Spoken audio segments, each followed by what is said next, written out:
AI is going to be telling you the 0-point energy answers this stuff. You can use 0-point energy to teleport stuff. Once you start feeding it all these black project engineer papers that are not very well known, that are out there that nobody ever reads, the AI is going to be solving this stuff. And people are going to be going, why is the AI telling me that I can produce anti-gravity? Why is the AI telling me I can produce free energy? Why is the AI telling me I can teleport stuff? People are going to be wondering why. And the whole thing's going to unravel. Like, we're already to the point where if people like me on social media are able to figure this out, literally just a healthcare IT guy for the last 20 years, I'm figuring this out by digging through it. We're kind of past the point of no return. At some point, you can only kill and suppress so many people in this world before normal people start figuring it out. Get started? Let's do it. Okay, cool. Ashton, welcome to the podcast. Why don't we just start out right away with introducing sort of like, what is your work generally, and why would someone know Ashton Forbes? Well, really, the only reason to know me is because of what I've been pushing regarding MH370, the missing Malaysian airliner from 2014, 10 years ago, disappeared without a trace. We searched for 3 years for the plane. Nobody ever found it. I've been pushing videos which are admittedly fantastical, but that I am adamant that are what really happened to the plane. Who I am, though, outside of all of this, before all of this, is really just a normal guy that was a healthcare information technology consultant. So what I do in my day job, my 9 to 5 that I have now still, is that I go around to hospitals and clients that we have for nurses and providers. I am familiar with their workflows, both inpatient and outpatient workflows, and I try to configure the software system to best match their workflows to integrate with what they do from a day-to-day basis so that it's seamless, it provides value and satisfaction to them. And I think I'm pretty good at my normal job. It's a very analytical job where you have to understand exactly what somebody does in their job and then how you can apply software to their job to meet regulatory requirements, but at the same time not burden the end user. And go ahead. I was just going to ask, how did you find yourself, investigating this Malaysian plane disappearance and all that stuff? Oh, that's a great question. So, I never expected any of this to happen. If anybody had told me this is what the future held for me, I probably wouldn't even have believed them. We were talking right before we started recording that I was never a conspiracy guy or really a UFO guy. My mind wasn't even open to the idea of UFOs being a real thing until about 2017 when the DoD Navy videos got published. New York Times wrote that big article. And I went, oh, wow, UFOs aren't just this woo-woo thing. There might actually be something here. It didn't mean that it was necessarily aliens, but, I was open to the idea at that point. And in August of 2023, which is over a year ago now, these videos, I started following social media and like UFO videos or whatever, but I had never seen anything that was that compelling. Usually it's just like lights in the sky floating around. Like it could be something anomalous, but how would you ever know, right? And so I started kind of just lurking on social media, mostly on Reddit. Even though I didn't like it, I didn't post much, but I just kind of watched videos. And early August 2023, the MH370s videos get posted there. And they had been posted several times before across social media. I remembered immediately seeing this drone video, this color thermal drone video. I immediately remembered, I saw this. Must have been 10 years ago. I remember seeing that video. And I just kind of ignored it because back then I had no idea about any of this stuff. I just remember seeing this weird video and just kind of you click close, you don't know what you're looking at. And what happened was there was a second video, and I had no idea. And so people post this second video, and I'm looking at it, I'm going, wait, there's 2 different videos of the same event from different angles. One that's diagonal from sky or space, and then another one that's horizontal from the opposite side of the plane with a drone video. And I'm looking at it, people start going crazy on Reddit, specifically on the UFOs subreddit about, digging into these videos going like, well, this is just really weird. Nobody had ever seen videos where you have two videos and they're depicting military assets. In the drone video, you can just see the nose of the drone in the beginning of the video on the side where you can tell, you can't tell the exact model of the drone, but we know it's like an MQ-1 variant, which could be MQ-1, it could be an MQ-1 or like an MQ-9 Reaper. We're not really sure the exact variant, but what are the MQ drones? Yeah, so General Atomics makes a lot of our UAVs, they call them, like unmanned aerial vehicles. And it turns out they like all have the same chassis. How do you say that word? I'm not really sure, but like the body of the car. It's like all the same for like all the different models of it. One of the things I found was interesting was that on their wings, they have these like customizable loadout slots where you can like put missiles in there or whatever. But one of the things you can put in there is cameras. And this is very important because usually on the drones, the camera's like underneath their chin, like in the front of the drone. And the angle that we were looking at in the video is from the wing. It's from underneath the wing slot. So right away, one of the first things we did was we looked and went like, do these drones like have cameras that go under the wings? And sure enough, the MQ-1C Gray Eagle, like we could even find pictures on the internet where they have like aerial surveillance loadout. And turns out they're just customizable, so you can just plug and play whatever you want in there. And so I see these videos, and I remember the one video, and I see the other angle of the video, and I get very interested. I'm like, already, this is the most compelling UFO videos that I had seen in 5 or 6 years of watching random lights in the sky and stuff like that.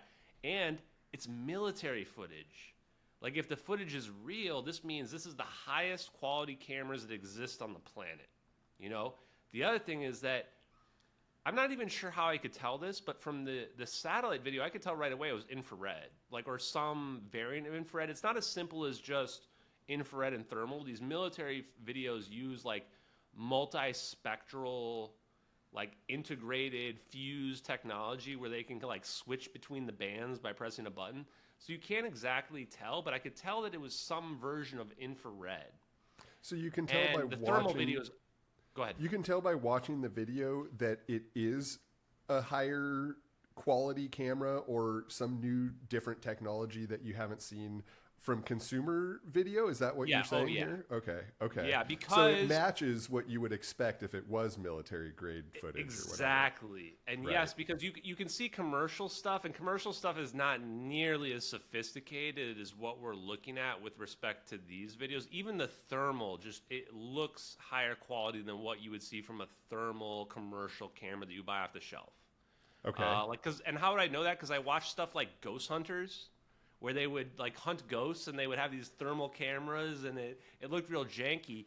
And when you watch like a real professional military high definition thermal camera, it's mind blowing. We didn't even know at the time they had rainbow thermal like this. The only videos like the DoD Navy ones were black and white. It was just like this, they call it FLIR, forward looking infrared.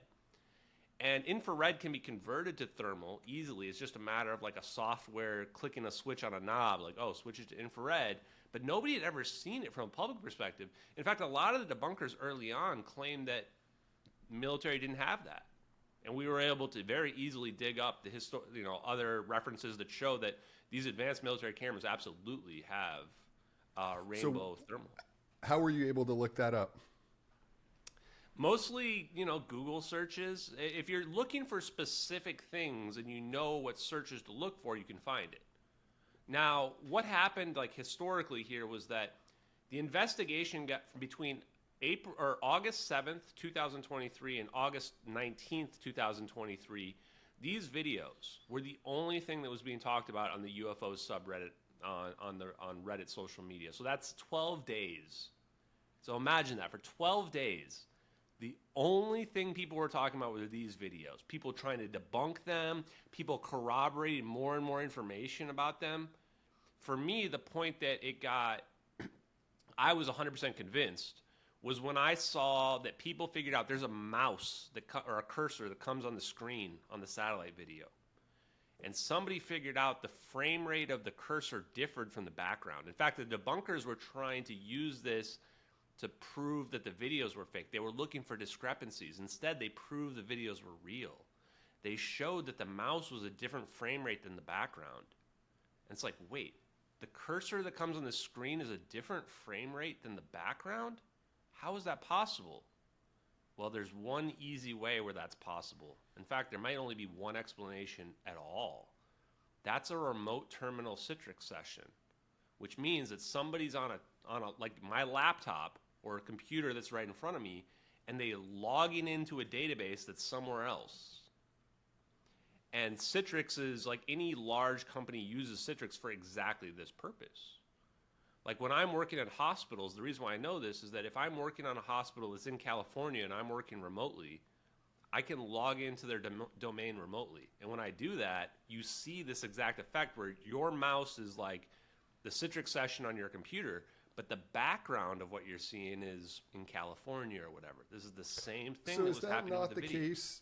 Does that not happen if you have like something playing on YouTube in the background and you move your mouse in the foreground? Yep. Let's say the YouTube video is a different frame per second. That doesn't matter, and it's a different effect. It's a different architecture there.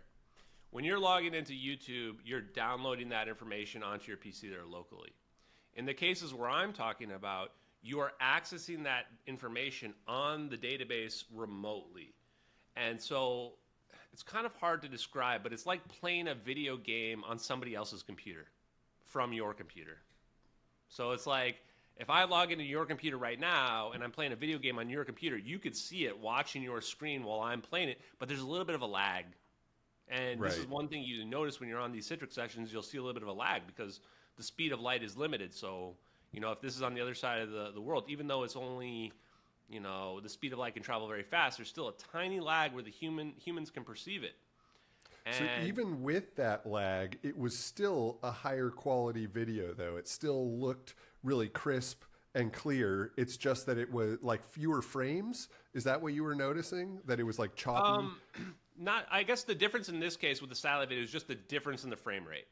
The fact that the frame rate in the background is different means that there's something laid over the top of it. Like, you have a layer cake happening here. So we can tell that it's not all it's not all happening on the local computer. So if somebody was faking this, it's hard to comprehend how someone would have faked this. If somebody had faked it, the frame rate of the background should match the cursor. Well, I mean, they could fake it theoretically in a Citrix session too. Right? Why does a Citrix session specifically validate the idea that it's real? Because I mean, like, let's imagine that I've had this conversation with you, and now I know that a Citrix setup would be, I guess, more or less debunkable. Then why wouldn't I just do it that way? Oh, that's a good question. And right away, I would say that a lot of people try to claim that it was just some random bored kid or something made these videos. Like a lot of people try to claim, oh, anybody can make these videos, even though nobody's ever been able to recreate them. But in that scenario, how is this person going to know about Citrix sessions and how this stuff works? Like I'm a 20-year veteran in healthcare IT, and the only reason why I know that is because healthcare always uses Citrix sessions. Like usually hospitals have their own databases because they're protecting their own information. So for somebody, I don't even know how somebody could fake a Citrix session. I imagine how it would play out is you would take the recording, you would store it on one terminal or one database or one computer, if you want to think of it simply, and then you would log into that computer. You would set up a Citrix network where you can log into it, and then you would log into the other computer, play the video on a second computer, and have your first computer logged into the second computer, playing the video and having the mouse come on the screen. So it's just more of an elaborate setup, and there's no reason why someone would have gone through that. It wasn't even known until later in the process, in the discovery. Someone saw it, they thought that it was a reason to debunk, and the way that you analyze it, at least, it further validates the likelihood that this is real. Because people who would be let's say, capturing this video and leaking it, would they be remoting in via Citrix? Would that be a normal workflow for a government employee who had access to this confidential information or something like that? Exactly. So let's look at it from two perspectives. From the perspective of it being fake, you'd even have to, first of all, have to know to even do that. You wouldn't even think of even like, oh, I'm going to make this fake video and have it be a Citrix session. Like now you have like a whole story that you're kind of building up. So it adds this extreme layer of complexity to the idea of this hoax of this video. Plus, there is no hoax videos like this. Like there literally is not a single hoax video on the internet that shows a Citrix session on it. It doesn't exist. It's not a thing, right? Now, from the perspective of it being real, though, yes, like from the perspective of it being real, it makes a lot of sense. You're like, what if this person knew about this crazy event that happened, and they're in a high enough military position or intelligence position where they have access to the spy satellite database? So they go home, they can be anywhere on the planet, they log into their computer, and they log into the spy satellite database. Let's just call it SBIRS, Space-Based Infrared System. They log in to SBIRS, and now they're in a software that the public has no idea exists, only the intelligence communities do. We can only speculate as how the application works. We can actually have some good speculation. My guess is what they can do is they can look up a date and time and a location on planet Earth, and then whatever satellite coverage we had, you can do real-time video playback of that region, and then you have this big field of view that you're looking at, and you can kind of crop it down on your small screen that you have like right here in front of you. And we know this because the cursor comes off the screen on the top right, like where my finger is, flies over here, and later on in the video we see it fly down off the screen over here. Well, that's weird. It's flying from the top right of the screen off the screen to the bottom left, which means there must be something much bigger that the end user is actually looking at. Already, when I saw that, I went, okay, these videos are real. What is going on here? And the whole world had no idea that we would have satellite video surveillance. That wasn't even a thing people understood before I started this investigation. Like, how is that even possible that we can do that? But then you think about it a little bit, and you're like, wait. You're like, I remember watching Enemy of the State in the 1990s. And we were talking about tracking people in real time anywhere they went throughout the city. But in that movie, we're looking straight down. And the reason why you're looking straight down is because those are geostationary satellites. The geostationary satellites are so far away that they actually, with the perspective of the Earth spinning around, they actually stay in one spot. So a geostationary satellite might always be looking down on the United States, because it's so far away that its movement perfectly matches the Earth as it spins. And in those situations, the angle is pretty much straight down because it's so far away. But for low Earth orbit satellites that are 40 times closer to the Earth, those are much closer. So they can potentially see, first of all, they would be seen from an angle, like an acute angle like this, as opposed to straight down. But the limitation is that they might only be able to see for a few minutes because they're moving so fast. And a lot of people would criticize the videos and say, well, shouldn't the satellite perspective be, if it's really low Earth orbit, shouldn't it be moving super fast? But this is the part where it's just an engineering challenge. It's like, we know we have a lot of low Earth orbit satellites. So what are they doing up there? How are they recording at all? The answer is actually really simple, but we had to deduce all of this. And we've actually been confirmed just a few days ago during the UFO hearings, which I did not expect. They told us that we have full motion satellite video of UFOs. And I went, whoa, we had to deduce this. We found out that SBIRS, Space-Based Infrared System, is a constellation of satellites, like all around the world. And what they're doing is they're scanning the whole world all the time. And you realize right away, we're not looking through satellites anymore. They're beaming information to ground-based computers. These ground-based computers take all this information in, and then they build like a model of the Earth, like Google Earth, basically. But not just Google Earth with images, straight up video. And so anywhere where you have adequate coverage, you potentially have really high resolution, full motion, color video.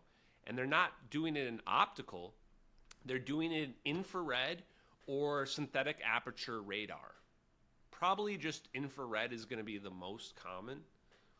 Now, the last thing I'll say is, when this investigation started, going back to the original point, so Reddit gets kind of fooled by this debunk. They didn't want to believe the videos were real. They were looking for any excuse to dismiss them, and there really wasn't a lot. But this debunk comes out, claims that, oh, it's a VFX. They had claimed it was a supernova, that, you know, we can debunk this. We found something that debunks this. Anyway, the videos get dismissed, and I start this organization, MH370X. And I say, we're not giving up on this. Like, I've seen too much evidence these videos are real. I need, like, a full story for who faked this, why, how, why are they making it look like military footage, how do they know, etc. And one of the earliest people that jumped in, a guy named Martin, he knew about satellites, and he knew there was a website out there where you can track satellites, because amateurs watch them. And they can't really move around very much. The satellites can't. So we found this satellite. After checking every single satellite in orbit, we find USA 229. This satellite was right in the right region. You could argue at the exact right angle, at the exact right time, to be sending the data that was used to produce this video. I just went, when I saw that, I'm like, what? Are you kidding me? Because, like, literally we looked up like 100 satellites, like 100. And you find the one is just right there. And it's called a NOS, Naval Ocean Surveillance Satellite, run by the Navy. It even has a sister satellite right next to it. So they have like two satellites moving around next to each other. And you wonder, why would they have two satellites next to each other? So you look that up and you find out, well, they used to do it in triplicate, where there'd be like 3 satellites right next to each other. And they changed to just 2. Well, if you have 2, how does that benefit you? 2 gives you depth perception, the same way where you have 2 eyes, gives you depth perception. And I went, wow, well, the original video that we found, because we dug up and said, like, okay, what's the first version of this video available on the internet? We find out the satellite video was uploaded by an account named Regicide Anon. It was published May 19th, 2014. We found the Internet Archives that prove it. May 19th? Heck, this plane disappeared in March. This is only 2 months later. So this isn't like somebody hoaxed this years and years and years later. This also predates AI. So when people are like, oh, AI can do anything these days, I'm like, there was no AI in 2014, at least not in the public perspective. The craziest part was when you read the description. The description of the video that was published on May 19th says, received March 12th, 2014, source protected. Sorry, March 12th? The plane disappeared on March 8th. That's 4 days after the plane disappeared. So now you're like, okay, you're like, bro, what? Are you pranking me? Like, because if this is a prank, this is starting to get really elaborate. Because now this Regicide Anon account is telling a story to us that says they received this video 4 days after the plane disappeared. And they uploaded it about 70 days after the plane disappeared. And they're also saying that their source that they got it from was protected. You look at their other videos, there's like random shitty UFO videos and stuff like that, like other crap that I would just dismiss. In them, they say stuff like source, email submission. They don't say source protected in them. This is important for one reason. If you're going to claim these videos are fake, then Regicide Anon, the original uploader that we can find, the earliest uploader, must have been in on the hoax. If they're not in on the hoax, then Regicide Anon is telling the truth about when they received the videos. Because this is the biggest thing that gives debunkers like chills, is that how do you rationalize these videos being fake unless Regicide Anon is the hoaxer? They would have to be. Here's the problem with it. Regicide Anon, these videos got uploaded by other people later on. And in the Vimeo upload of this in August of the same year, just a few months later, the person said that Regicide Anon was arguing for the authenticity of the videos. Adamantly arguing for the authenticity of the videos. So you're like, wait. So this random nobody account with 100 followers on YouTube is saying that they received these videos 4 days after the plane disappeared, and then other people that upload them later are saying that that person was arguing with them that the videos are legit? Pretty suspicious. So was the video then not popular when it was first published? Was sort of like the idea that this was even a hoax, or I mean, I guess not a hoax, the idea that this was a conspiracy of some sort. Like, when did that surface? What does that timeline look like? How did someone discover this Regicide Anon video to begin with? And when did it actually become, a topic of discussion? So truthfully, it only became a topic of discussion back in August of 2023, last year. That's when it picked up, which is interesting in its own right. So it was just hiding. A video existed on YouTube. No one was really talking about it. There was some argument about whether it was authentic or not. Did the original video claim that it was the Malaysian flight? What was it presenting itself as? Great question. Because that's what I was going to say, is that the only reason why people connect these videos to MH370 is because of me. In fact, people were going out of their way to try to say there's no proof this is MH370. The original upload just says satellite video, airliner, and UFOs. That's all it says. We had to dig into the metadata and find out that in the metadata it says MH370 in there. Now, Regicide Anon, 3 days after the first satellite video was uploaded, they made a YouTube account. Or not YouTube, a Twitter account. They said, this is my first post on Twitter, May 22nd, 3 days after May 19th when the video was published. And then they said right after that, watch this video before it's deleted. And they posted a hyperlink to the satellite video. And in that tweet, they tagged MH370 as well. That's basically the first visible thing that we could see that connects it to MH370. And you know it's the same guy because it was named Regicide also? Yep. Or okay. Yep. And it was created around the same time. It still exists. You can actually still go search and you can still find it on Twitter. It's never been deleted. Have they made any posts in the past few years? Nope. Nothing. No. Nothing really since the original when they made the video and linked to it. Okay, so it never. I mean, now deleted. If you look at those tweets, they have like thousands of likes or hundreds of likes on them now because now they've become somewhat famous, so to speak. When you first saw it, do you remember how many views it had or how many likes it had at that time? I do not, unfortunately. I probably have a screenshot somewhere. It wasn't very many when I had first gotten it about a year ago. But one of the big things that a lot of the, I'm going to call them skeptics, let's say, on social media, they were really going out of their way to try to convince people that there was no way to connect this to MH370. And I thought that was very odd. And the reason why I thought that was very odd is because if there's a real event connected to some videos out there, it adds a lot of credibility to the videos. If it's just some random thing disappearing, great. But it turns out in the thermal video, you can do an exact overlay of the thermal over MH370. It's a 100% match.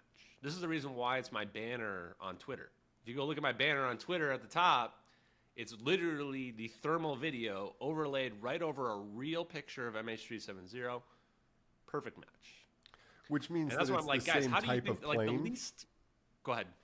You mean that... So that means that it's the same type of plane? Yeah, a Boeing 777-200ER.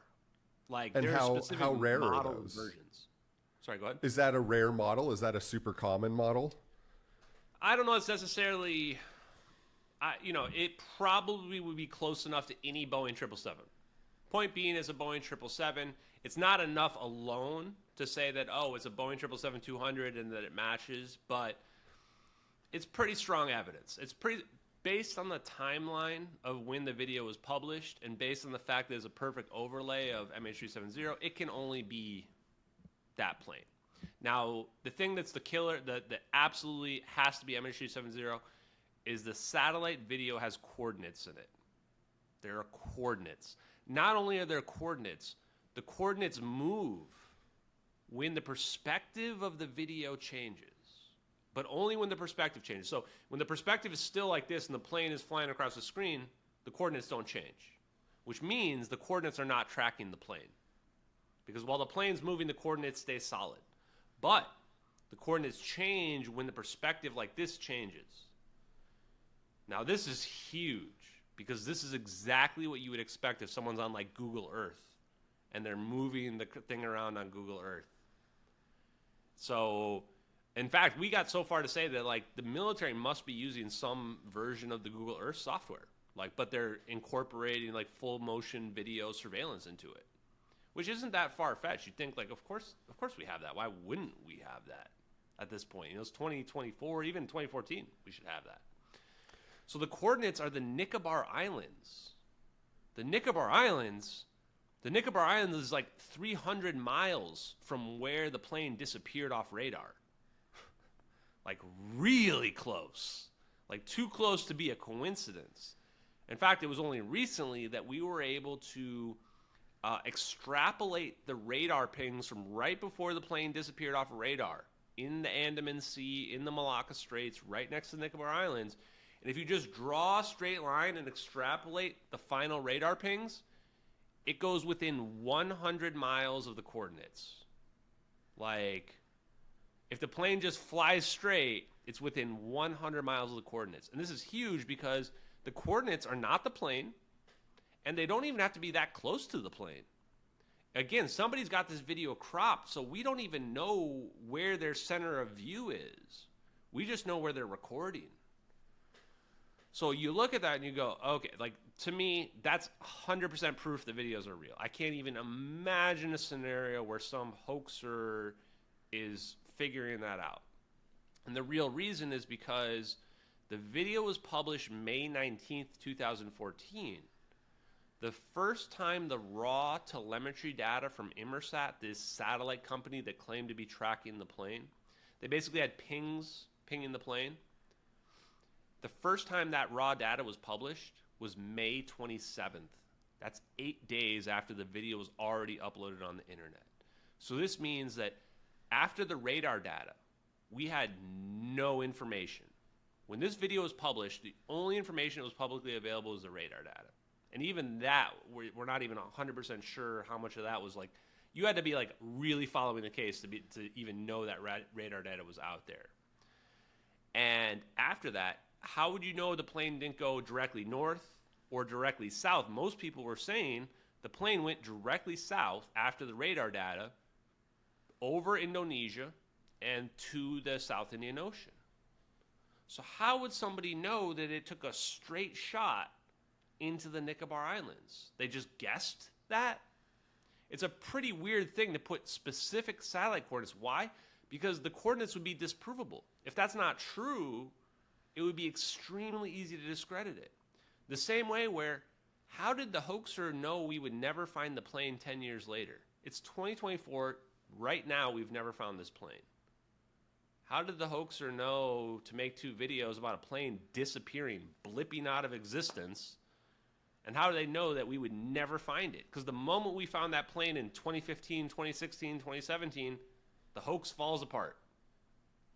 So now you're starting to realize, like, there's no story that makes sense for these videos to be fake. So no matter what they show, no matter how fantastical it seems, we have to take it seriously. We just have too much evidence. So the coordinates that you're talking about are coordinates that are showing visibly on the screen in the video, and those track and match with what was released from a satellite company after the video was published, within a very narrow margin of error, is what I understand. The problem with the satellite pings was that you couldn't perfectly track the exact path of the plane. You basically only had pings every so often.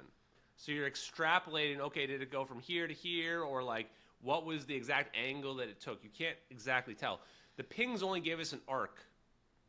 So you're like, okay, the 6th arc is this arc. The 7th arc is this arc. So you're like, okay, you have to kind of guess, was it here and then it went up here? Or, it's not that simple, because this is another mysterious aspect of the case.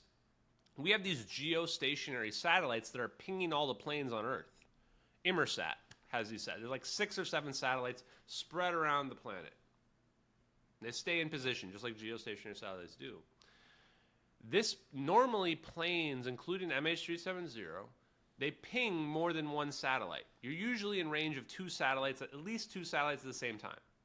So my plane's here, it can ping this satellite or it can ping this satellite. Weirdly, right before this plane took off, it stopped pinging one of the satellites. It stopped pinging the POR satellite that's over Japan, even though it's in range. It never pinged that satellite ever again before it took off.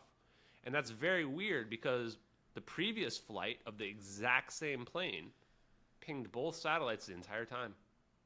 All of a sudden just stopped pinging one of them. Why is that significant? Because without 2 different pings, you can't triangulate the position. If we had pings from 2 different sources, you could triangulate the exact position of the plane, wherever it's going. But with just one, all we can do is tell how far away it was from the satellite. We can just tell an arc. We know somewhere along this arc. With 2, we could draw another arc, and then we'd be like, oh, it was right here. But we didn't have that. Why did it not ping the other satellite? That's really weird. So just another one of there's many weird aspects about this case that really, really should have been drawing more attention and more scrutiny from the media that never really did. And that's just another one of those aspects of it. So I have a few more questions. You mentioned that you were able to find some metadata that had the flight number on it in the video. What was that process like? Where was it in the metadata, and how do you look at that metadata? And is it stored even though the video was uploaded to Google? You were able to download it and get the metadata from that. Talk to me about that process. Yeah, it's on the archives. There's like something you can do to dig through the metadata, and then you can find like hidden tags or something like that. I'm actually not fully sure how that process all played out. I'd have to go back. And some of this stuff too is that there's so much evidence, and some of it was so long ago that I actually sometimes forget to like go back to some of the super old evidence I have out there. What I can say for sure is that the MH370 information is in the metadata. I think it's in the tags in the metadata, but it wasn't face up. I remember when we looked at it, we didn't see it anywhere face up. Okay, so then also you mentioned that the 2 videos match. You also mentioned, that there are 2 videos. We haven't even really talked yet about what is contained on those videos. But before we get to that, were the videos both published to the same place at the same time? Did you find the second video later, or like how did that work? Yeah, so both of them were uploaded to the same exact YouTube account.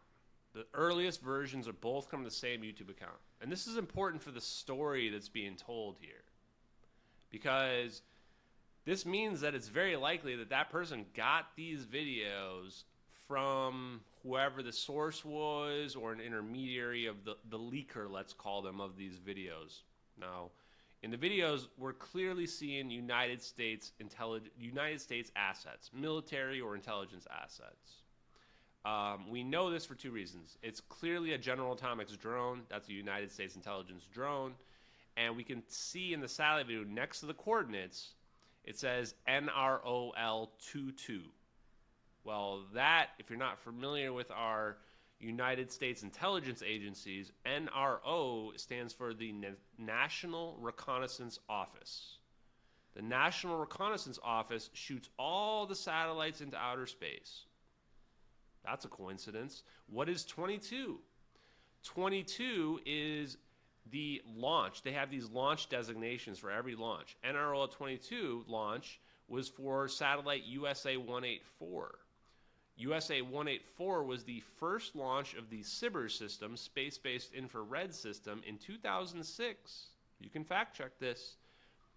So how did we know it's SBIRS that we're looking at? Well, satellite designation in the bottom left says NROL 22, which is the first launch of the space-based infrared system in 2006. So why would somebody make that visible in the video?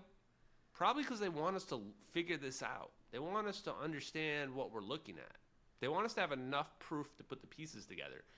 And just because it says NROL 22 doesn't mean that we're looking down through NROL 22.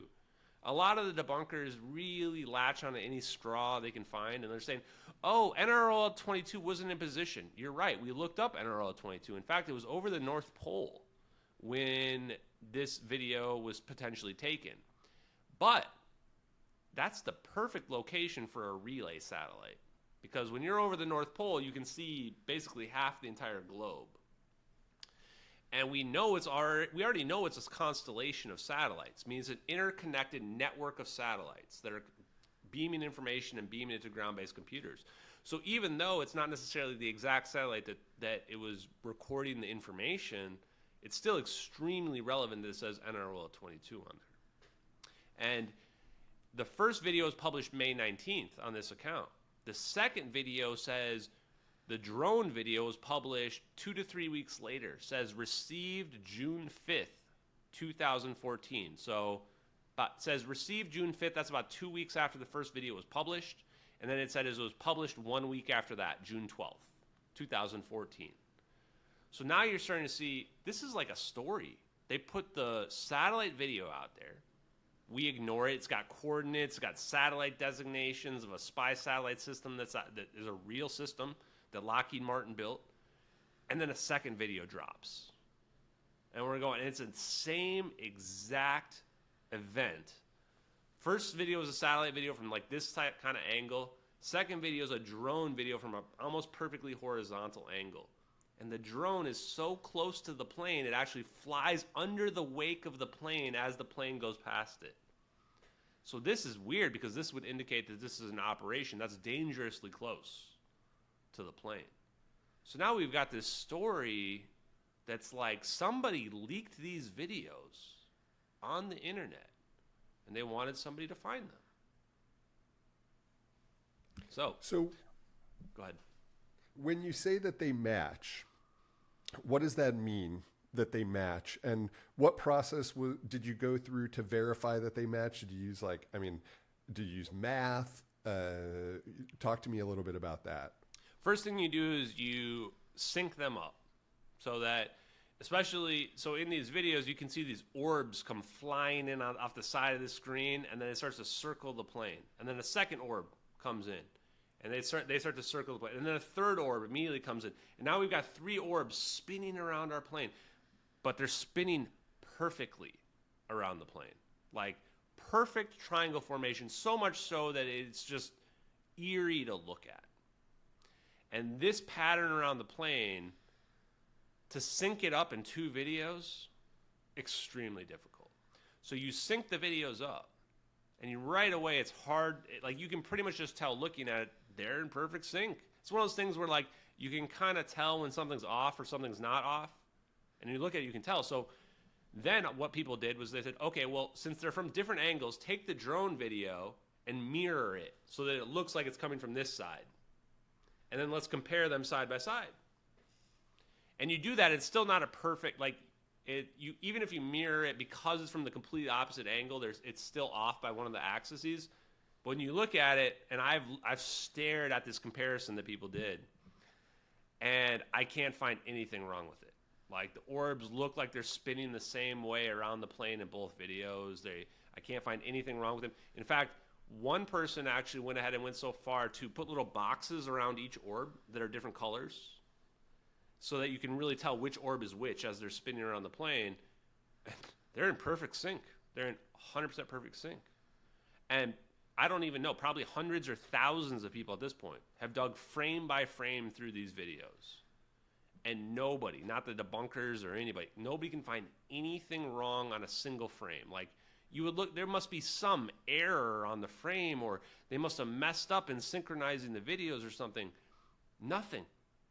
And this is so huge because 2 different videos in sync from different angles necessitates a 3D rendered environment. you would have to make a diorama, right? Like a whole diorama in a computer generated environment to do this. And especially in 2014, but even now, 3D rendered environments to take camera angles from multiple different directions, with one's in infrared and one's in thermal. This takes in 2014, it was practically impossible. You would need multiple computers to just to render it, just for the hardware and software requirements. If you did go through the trouble of creating something like that, it seems like you would also go through the trouble of promoting it or advertising it or making sure that people saw it, right? It would take so much effort to create something like that that you wouldn't just post it with 100 followers and link to it from some tiny account on Twitter and then just sort of let it disappear, right? You would use those same resources that you have to make sure that there was attention, I would think. At least. Yeah, anybody that tries to claim, oh, this is something easy, that some kid could have done this, I'm not going to be very disrespectful, but what I want to say is that humans overestimate their abilities a lot. Even I've done this at work. I'll get that to you tomorrow. Okay, sorry, it took me a week to get it to you. I said I'd get it to you tomorrow, but it took me a lot longer. People do this all the time. I can't tell you how many times I've seen comments where I could do that in 20 minutes. Okay, here you go. I'll go do it in 20 minutes then. I mean, what's holding you back? We are 18 months, well, how far? Let's say 15 months after these videos have reemerged. Nobody's ever been able to reproduce them. No convincing reproductions anywhere out there on the internet. Nobody's been able to do it. In fact, early on, back when those videos first got popular on Reddit, at least 2 different VFX artists both tried to recreate them, and both came to the same conclusion after spending hours and decided, I thought it would be easy, and I started to realize that some of the details in here are just impossible, and they just gave up. They said some of the details are so minute and so specific, I can't do it. And this goes to show that the videos are 100% authentic, because recreating some fake VFX video is generally pretty easy because people cut corners, they don't really get down into the detail. But when you look at a real video, even if it looks pretty easy to recreate, you start to realize very quickly there's a lot of small details in a real video that make it authentic. And that's what ended up happening with these videos. So even people are going to probably watch this and go, oh no, this one person like Dom Burgess said that I recreated. You watch this video, it looks like garbage. You can tell immediately the plane doesn't match.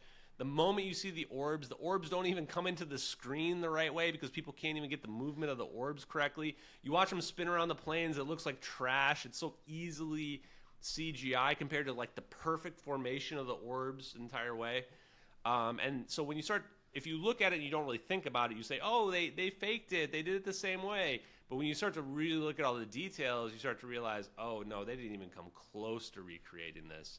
And with respect to the drone video, nobody's even come remotely close on the drone. The drone video is such high detail that it's quite literally impossible to recreate. So for anybody out there that's watching this is going, nah, this guy is full of shit, this is VFX, I could do that. The drone video is impossible to recreate. Absolutely 100% impossible. Unless you're just literally copying every pixel on it, there's no way anybody can make it. So what's your theory, Ashton, on what are we looking at? Like, what are these videos? That is a great question. Early on, I thought we must be looking at aliens. You know, a lot of the comments people say, oh, this guy thinks aliens zapped the plane to Zeta Reticuli. People love to say that to me. And in fact, to make you feel better, for the first week or so, I thought, okay, there's aliens, there's out there zapping planes to Zeta Reticuli. Because I'm going, like, how does this... It didn't make any sense to me. I'm not a conspiracy guy. I'm not a UFO guy. I'm like, I love science. I love physics. And I'm going, I wasn't taught this. How is this real? I just watched a plane blip out, and it's just not there anymore. And I just thought, how could that even be real? And then I start digging into the physics, and I realize it's real physics. It's actually real physics that we're staring at there. It's a real wormhole, Einstein-Rosen bridge. This plane is just gone, but it's not gone. That plane must go somewhere. And The other thing I start to realize is I stare at that drone video, I don't even know how many times, hundreds of times probably. I was trying to understand the mindset of the person who leaked the video. I'm trying to understand the mindset of the drone operator controlling the camera. We can watch, it's a real operator controlling the camera. It's not a VFX, it's not some plug-in from Adobe or After Effects. This is a real person trying to track an airplane. And they struggle to keep it in view while they're doing it. And there's even a lag. Because, why? It's a drone operator. The drone operator might be in Texas. And this is happening in the Nicobar Islands on the other side of the world. So there's a lag that's going on in there as well. And I look at that and I realize the drone operator starts zooming in on the plane. One of the things that I just revealed recently, again, a new information that came out, was that the plane falls off the side of the screen. We can't see it. And when it comes back in view less than 5 seconds later, it's zoomed in even more. Well, what does that mean? That means the drone operator could see the plane. We're looking at, in the drone video, a cropped view. There's more on the left and the right of the drone video than what we can see. We're not looking at the original. We're not even looking at the original. The drone operator could see the nose or something of the plane on the side of the screen, and then they zoom in further. And now the plane is super close in here. But the drone operator could see it. We couldn't see it. And then, right before this plane gets blipped out, the drone operator zooms out again. Why are they zooming in and out like this? Why did they zoom out right before this zap happens? They must know what's about to go down. If you're somebody that, if these are alien UFOs or something like that are surrounding this commercial aircraft, and we're filming that, you're going to have no idea what's about to go down. You're not going to be zooming in for maximum intelligence where you can see this crazy heat signature on this orb where it almost looks like a funnel. Like you put a funnel in a sphere. You take a sphere and you put a funnel in it like this, like a triangle funnel. That's what it looks like. You can see the heat signature in there. And they zoom in super close on it. And you're like, well, they're obviously zooming in to see that heat signature. And then they're zooming out right before this plane blips out. Why? This is a military operation. This whole thing is a military operation. That's the only story that makes like full sense start to finish. Why is there a missing plane? Why were we told this plane crashed into some remote part of the ocean where nobody ever found anything? Why is it I'm looking at 2 U.S. military videos? Why is it that in the drone video, I can tell that the operator knows what's going to happen? The answer to all these questions are actually pretty obvious in retrospect. This was a United States military operation. The United States military has full control over all the world's media. We control the perception of events. The people that told CNN that the plane went into the South Indian Ocean was unnamed U.S. intelligence assets. Literally, you can find it. On March 13th, 5 days after the plane disappeared, all of a sudden, U.S. intelligence leaks to the U.S. media that the plane went into the South Indian Ocean. Why? They built a cover story. They zapped the plane away. They built a cover story. We spent 10 years, found nothing. The official search found nothing in the South Indian Ocean. The satellite pings, you say, well, these satellite pings say the plane went into the South Indian Ocean. Well, what was the name of that company again? Inmarsat? Turns out Inmarsat is actually basically controlled by United States and UK intelligence intelligence apparatus. They were just sold actually earlier this year. If you look at their board of directors, it's all admirals and generals and stuff like that from the military. So you're going, did anybody corroborate the Inmarsat satellite pings? Nope. Nobody did. No witnesses, no real people, no other companies, nobody. So who took this plane? The United States military took this plane. I'm 100% certain. And this means that we have technology that would, what most people say, breaks the laws of physics, but that's not possible. There's no such thing as breaking the laws of physics. If we see an observation or an experiment that shows us a result and it does not jive with our theory, that means our theory is wrong. So that's what science is. So that's the answer to your question. What do you think? So talk to me about the physics.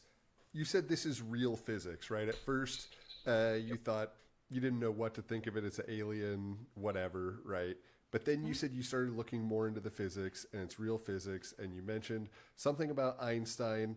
I don't know any of this. Help make sense of what real physics we saw to an audience that is not, well versed in said things. Yep.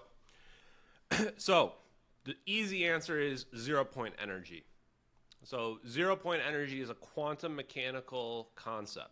Quantum mechanics. The easiest answer is this. If I were to have a pendulum, I'm going to use my little rubber band guy I've got here. If I was to have a pendulum and I'm going to have this swing back and forth, when it comes to a stop here, we would say, oh, it's at rest. This thing's stopped right here. But from the quantum mechanical perspective, it's still jiggling. It's always jiggling. It's never fully at rest. And if you take that concept and you extrapolate it out, you realize there must be a huge amount of energy out there. Almost just massive, incomprehensible amount of energy that's out there. Long story short, that's the answer. The question is, how do you tap into it? And what does it mean?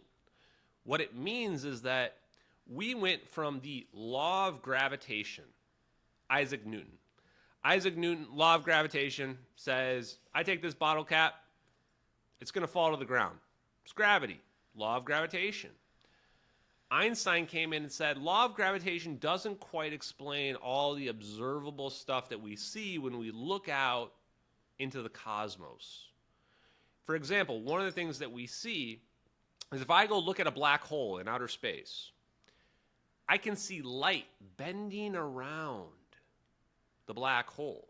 Weirdly, if there's a star behind the black hole, sometimes you'll see light on the left and right side of the black hole and top and bottom because it's bending on all sides. In some cases, you see like a line of light because it's bending around the object. And so Einstein came up with general relativity. General relativity basically leveled up the law of gravitation and said we can explain all this stuff on this macroscopic, this giant scales. And it checks out. It makes all sense. But we said, we can't explain dark matter and dark energy. What are those? Dark matter would say if we look at a galaxy, a spinning galaxy, we would expect the stars on the outside, way up here, versus the stars near the middle. The stars near the middle should be spinning very fast. The stars on the outside should be going very slow. Just like if I were to, spin anything around me. But that's not what we see when we look up there.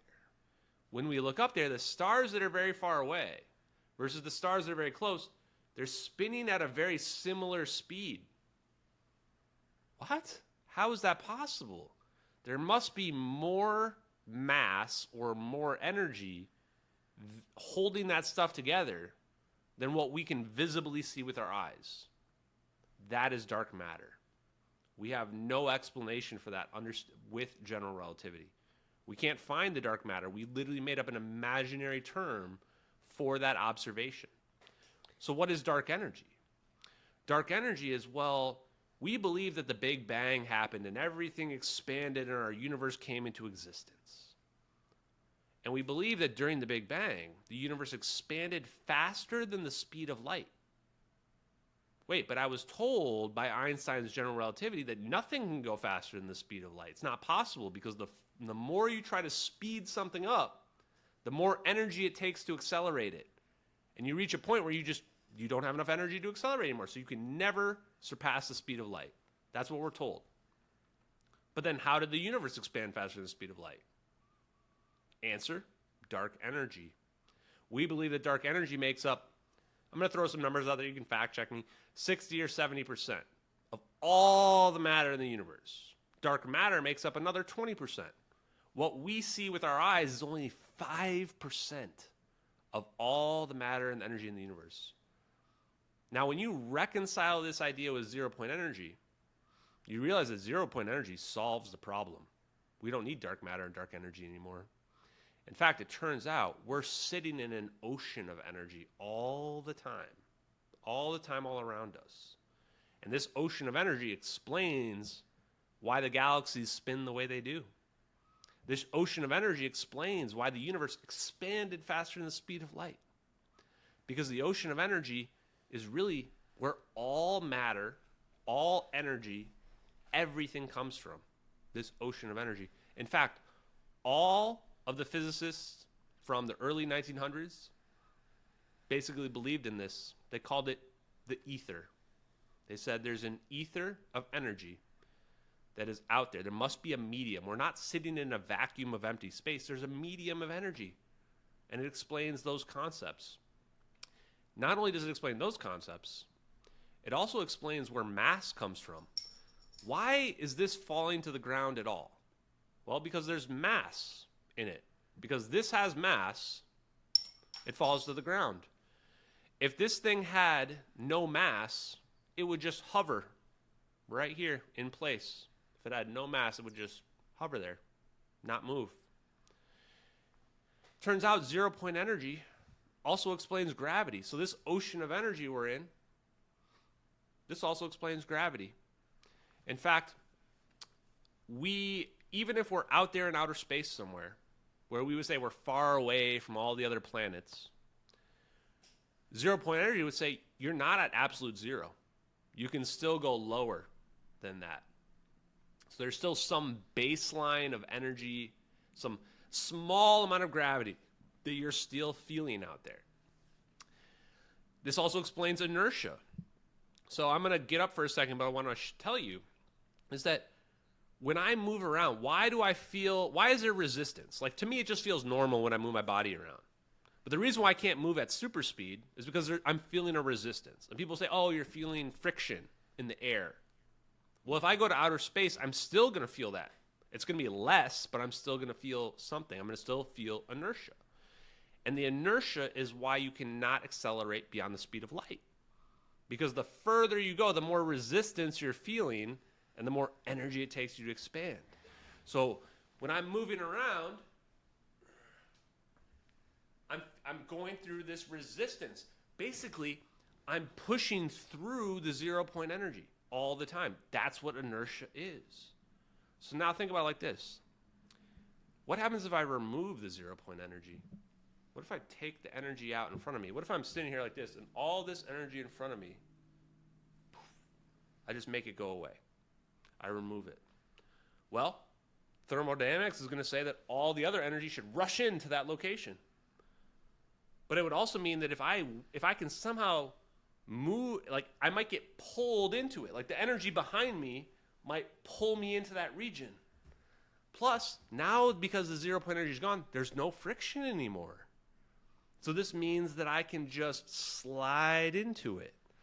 It's like being on a conveyor belt or one of those travelators. You sit on the travelator, and now you just start moving. I'm not moving my feet. My feet are staying perfectly still, but I'm still moving.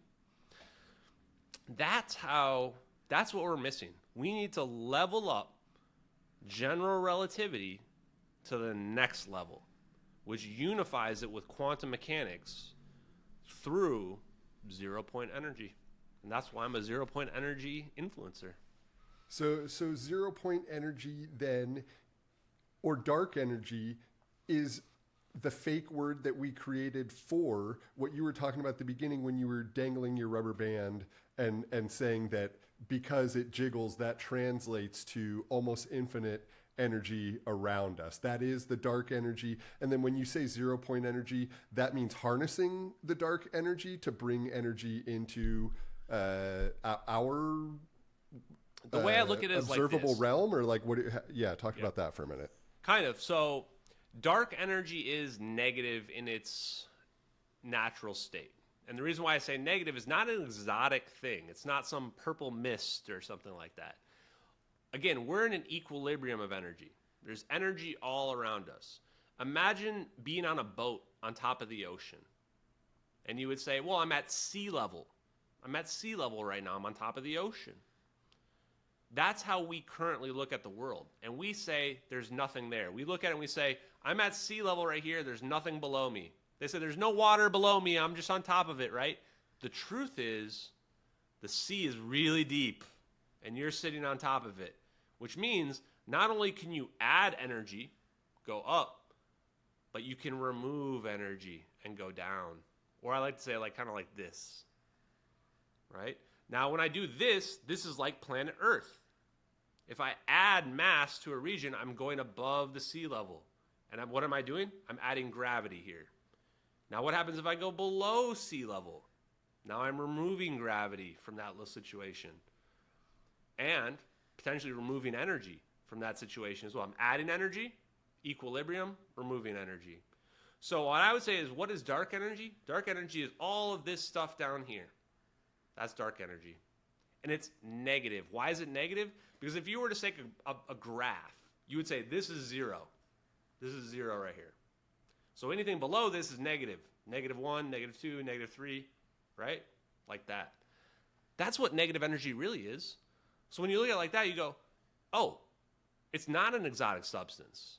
Negative energy, all this stuff down here, it's just normal energy. It's just trapped in the ether. It's trapped in what I would call a 5th dimension. And it's not really my theory.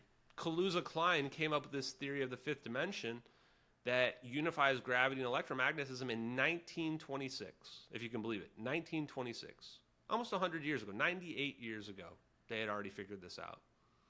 We've just been ignoring it for that long. That was the biggest surprise to me when I started looking through the physics and the science of it, was that this stuff goes back, it actually honestly goes back further than that. It goes back to Nikola Tesla. Nikola Tesla believed in radiant energy.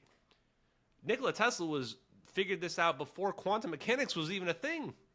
So we've gone from radiant energy to the ether, and then when quantum mechanics came about, they rebranded it into 0-point energy. And it's a slightly different perspective on it. You know, the luminiferous ether was this idea of this, you know, medium that it was like swimming through, that we could, you know, actually physically move through. But then we've grown up. We leveled up on it. We said, oh, it's not really this physical medium. It's at this almost imperceivable quantum level that we can't see, but we can experimentally prove is actually there.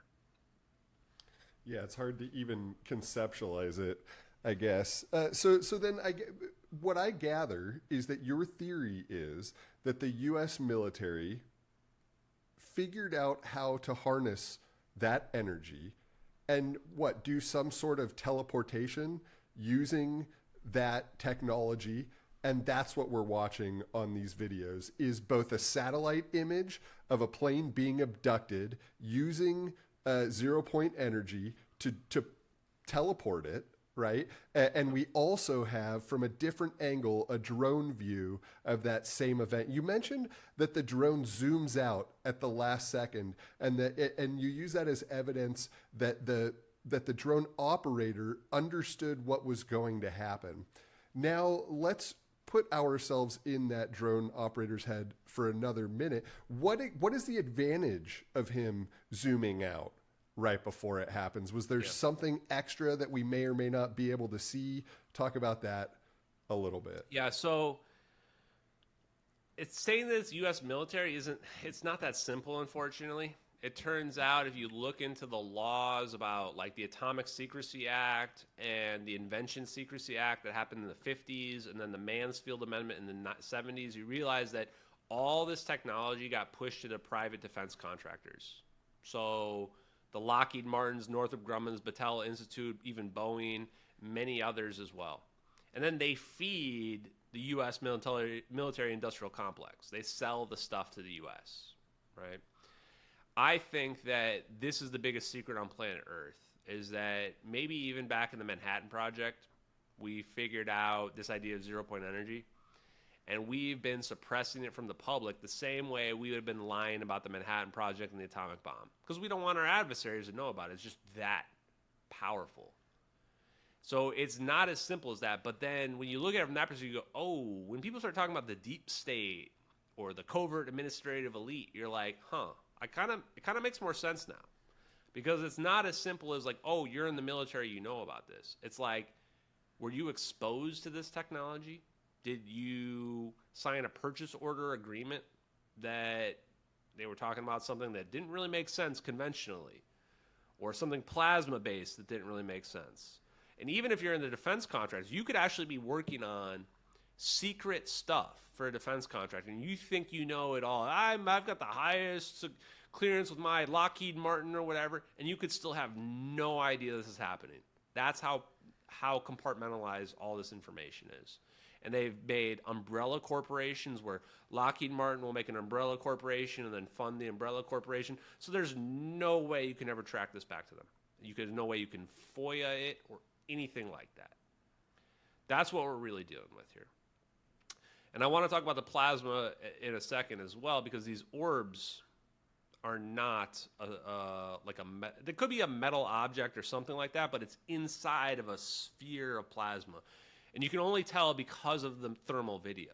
When you look at the thermal video, you can see this like displacement of a sphere.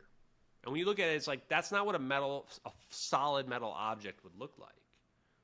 It looks like plasma. I don't know. Somehow I just had enough background about plasma. I'm looking at it, I'm going, that's a plasma field around some smaller thing when you stare at it. And the reason why the operator zooms out is because when you're zooming in, you can see the orbs very clearly in this cone-shaped heat signature in them, but you wouldn't have had the great view of when they zoom out right beforehand. You can actually see this wormhole open up and then collapse, and it happens within 3 to 4 frames. You can see it open up, get a little bit bigger, and then it shrinks back down again, which there is no events that we're familiar with from the conventional physics perspective that do that. All of our events like this are explosions. They are releases of energy. And when we release energy, it just expands out. And it would be white hot in the thermal as well. If we were looking at an explosion or even an implosion, it would be white hot in the thermal. But when we look at the thermal video, it's black. It's as cold as can be. Why is it cold? This was one of the things that perplexed me the most. But after what I just described with the physics to you, you realize that's a negative energy event that we're looking at. We're doing this. An explosion would be this, right? An endothermic event, an absorption of energy is this. But this is also interesting because when we make an explosion, we're converting matter into energy. We're adding energy to, or just adding energy from this location to this location, and now we're increasing the amount of energy in this local region that we have. With the endothermic event, we're taking this region and we're pulling the energy out. But wait, that energy has to go somewhere. You can't just pull energy out of somewhere and have it go nowhere. It has to go somewhere else.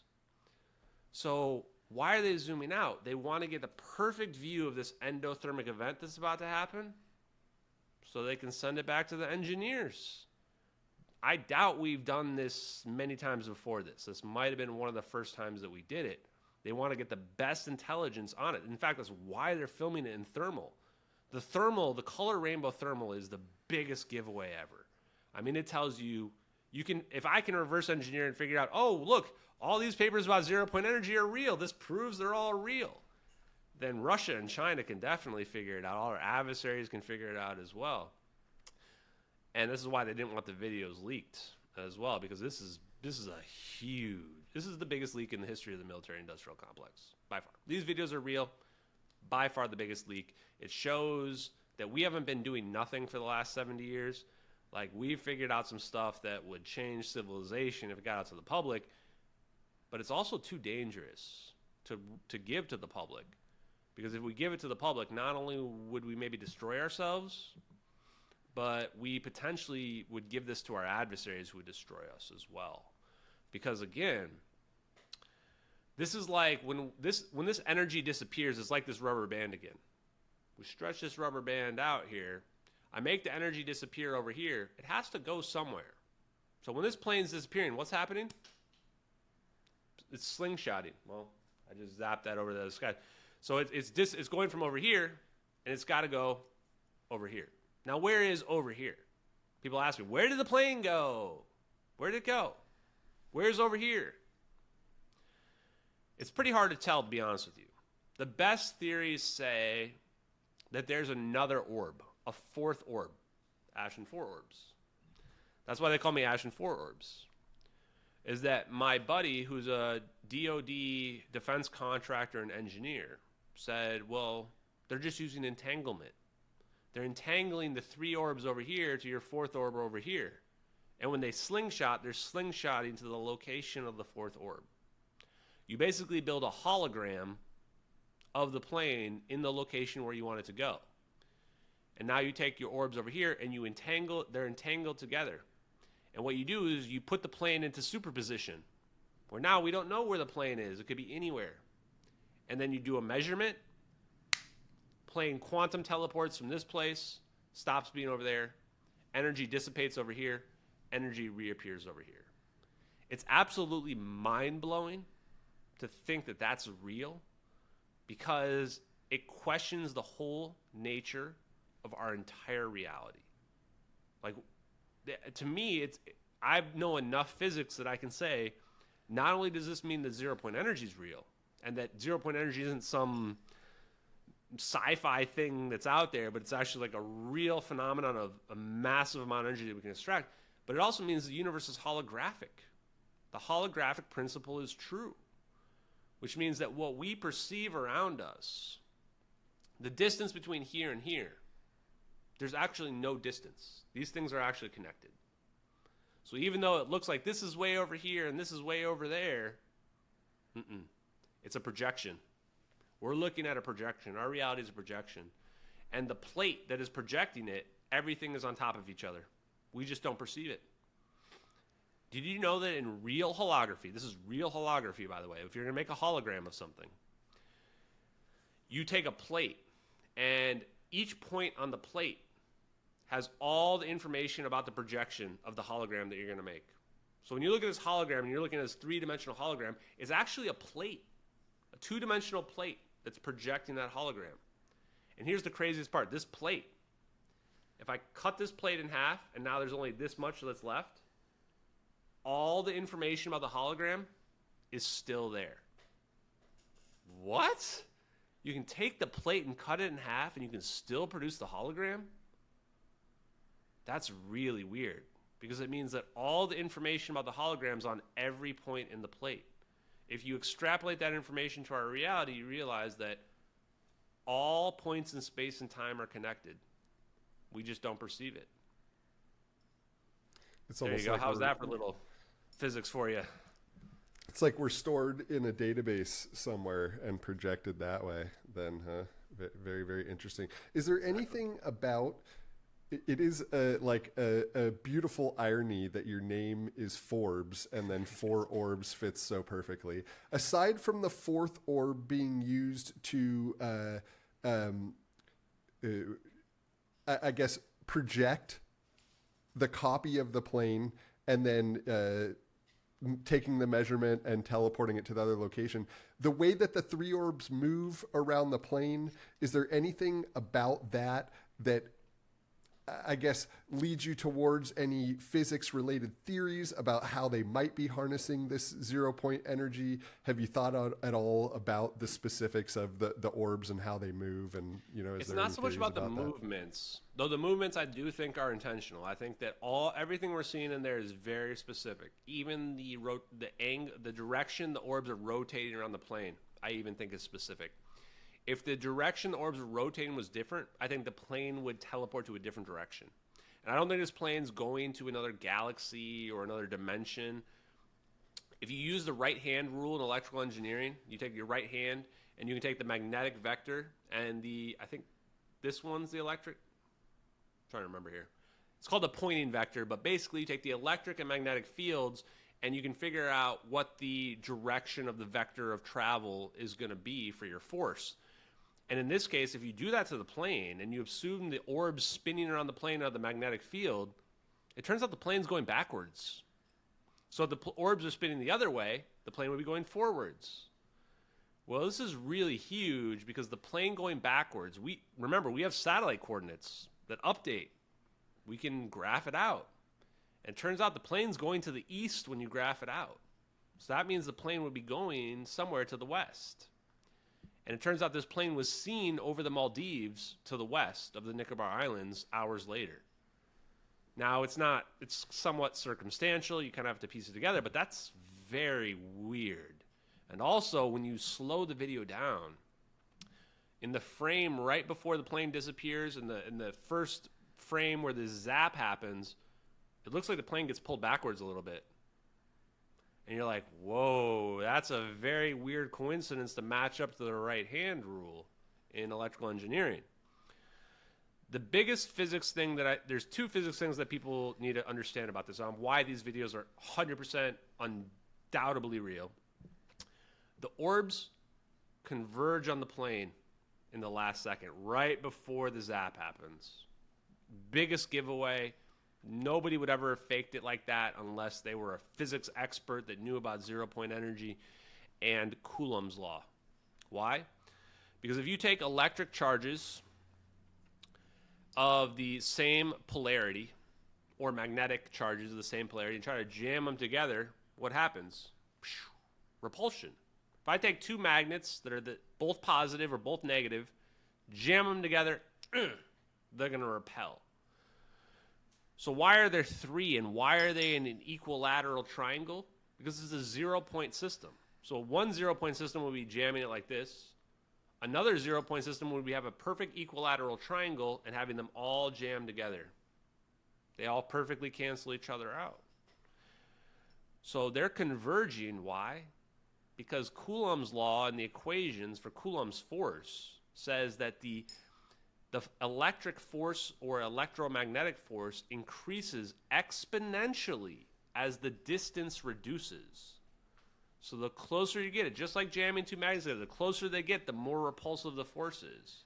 Increases exponentially. That is huge. Because what we're trying to do with physics is we're trying to break something called the Schwinger limit. Where if you imagine this line that I'm drawing here is the electric force when we're jamming these things together, the electric force is going to go like this. That's an exponential growth, right? Well, at some point, there's a limit. You hit this limit that I'm drawing here. Let's call it the ceiling, right? You hit this limit, and space-time itself breaks down. You can literally break down space-time. They call it the Schwinger limit. So what are you trying to do? We're trying to jam our magnets together. And the faster we pull them together, potentially the more the force will increase. And then what we're trying to do is we hit that Schwinger limit and boom, space-time breaks down. And now we can teleport our plane from one location to another. I think this is a real Einstein-Rosen bridge. The other thing that people need to know is plasma physics. I've been writing off plasma physics for 20 years. I just thought it was like, oh, people are interested in plasma. I don't know why they're interested in plasma. A guy named Ken Shoulders in the 80s and the very early 90s, he figured out something very, very important. He found out that plasma has extremely unusual properties. Plasma is basically like Wolverine in the Marvel movies or the X-Men movies or whatever. It's got superpowers. It turns out that plasma has this weird natural self-organizing properties. And what I mean by that is if you were to take plasma and put it into outer space, it starts to form shapes. One of the shapes it starts to form is a double helix. DNA, anybody? That's weird. Well, Ken Shoulders found out that not only does it self-organize, but for some reason, these electrons that normally if you jam them together, they should be repelling each other. They start to cluster together. All these electrons are clustering together. They should be repelling. They're all negatively charged. Why are they not repelling each other? They cluster together. They form an asymmetry. They basically begin to form a battery, but not a normal battery, a battery that is always filled to the max. And so you start to pull energy, and it's still full. It's a permanent battery. What's a permanent battery? Well, a permanent battery is free energy. Permanent battery is unlimited energy. And he realized that these electrons are clustering.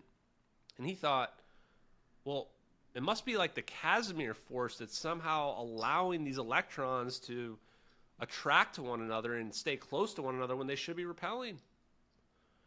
And this is huge because this is what we're hiding. We're hiding what Ken Shoulders discovered. He called them exotic vacuum objects. He found out that they self-organize into a sphere. And then they have, a certain part of them will have a very negatively charged aspect to them. So there's this asymmetry there, like a battery sphere. But more than that, they create something called a magnetic monopole. The reason why it looks like a sphere is because it's like a little black hole in the middle of it. And once that sphere is the event horizon, or the equivalent of the event horizon. And that's why we see this sphere where there's not a glass shield around it. That's just where the magnetic field falls off at that point around the sphere. And I don't know who figured out, but at some point somebody figured out you can take more than one of these things and you jam them together, and it creates a magnetic field that's so powerful, or electromagnetic field, that it breaks the Schwinger limit. Somehow they figured out that you can turn this into teleportation. I don't think they figured this out in 2014. I don't think they're just experimenting with it either. I think that they figured this out decades ago. And they've been working on making it better and better and better. And this is the part where I would say, talking about this science and physics, why do we need aliens at all for UFOs anymore? Now I'm like, wait, we figured out these exotic vacuum objects in the 80s? That was 40 years ago. And we find out, here's another kicker. The exotic vacuum objects, the reason why he called them that, Ken Shoulders did, he believed they were extracting energy from the vacuum. He believed in the ether as well. In 1980, Ken Shoulders realized that the ether is real, that the vacuum of space is not empty. And he also realized that these objects are basically pulling real photons from, they call it the quantum foam or the virtual particles now, but the ether. They're pulling real photons, light. They're pulling light from the ether. And they're pulling energy from the ether. And what this means is when you look at it, that ball of plasma that's self-organizing into a sphere, it's going to look luminous. It's going to look like a ball of light. That's what it would look like to our eyes if we were to look at it. And you're like, wow. Like now this whole UFO thing is starting to make sense. Our engineers have figured out some crazy shit around plasma. It can self-organize. Ken Shoulders even realized when it starts to do this, there's mass reduction properties. It can levitate. And here was the biggest thing was that when it does this self-organizing, the reason why he's like, it must be pulling energy from the environment is that normally, if I'm going to make like a little ball of energy, it's going to disappear like in an instant. The moment I stop inputting energy into it, it's just going to disappear. It's going to dissipate into the environment. And it's going to be gone. It was staying there. He's like, wait, how is this still going? I'm not inputting enough energy for it to keep going. And he realized they must be extracting the energy from the environment.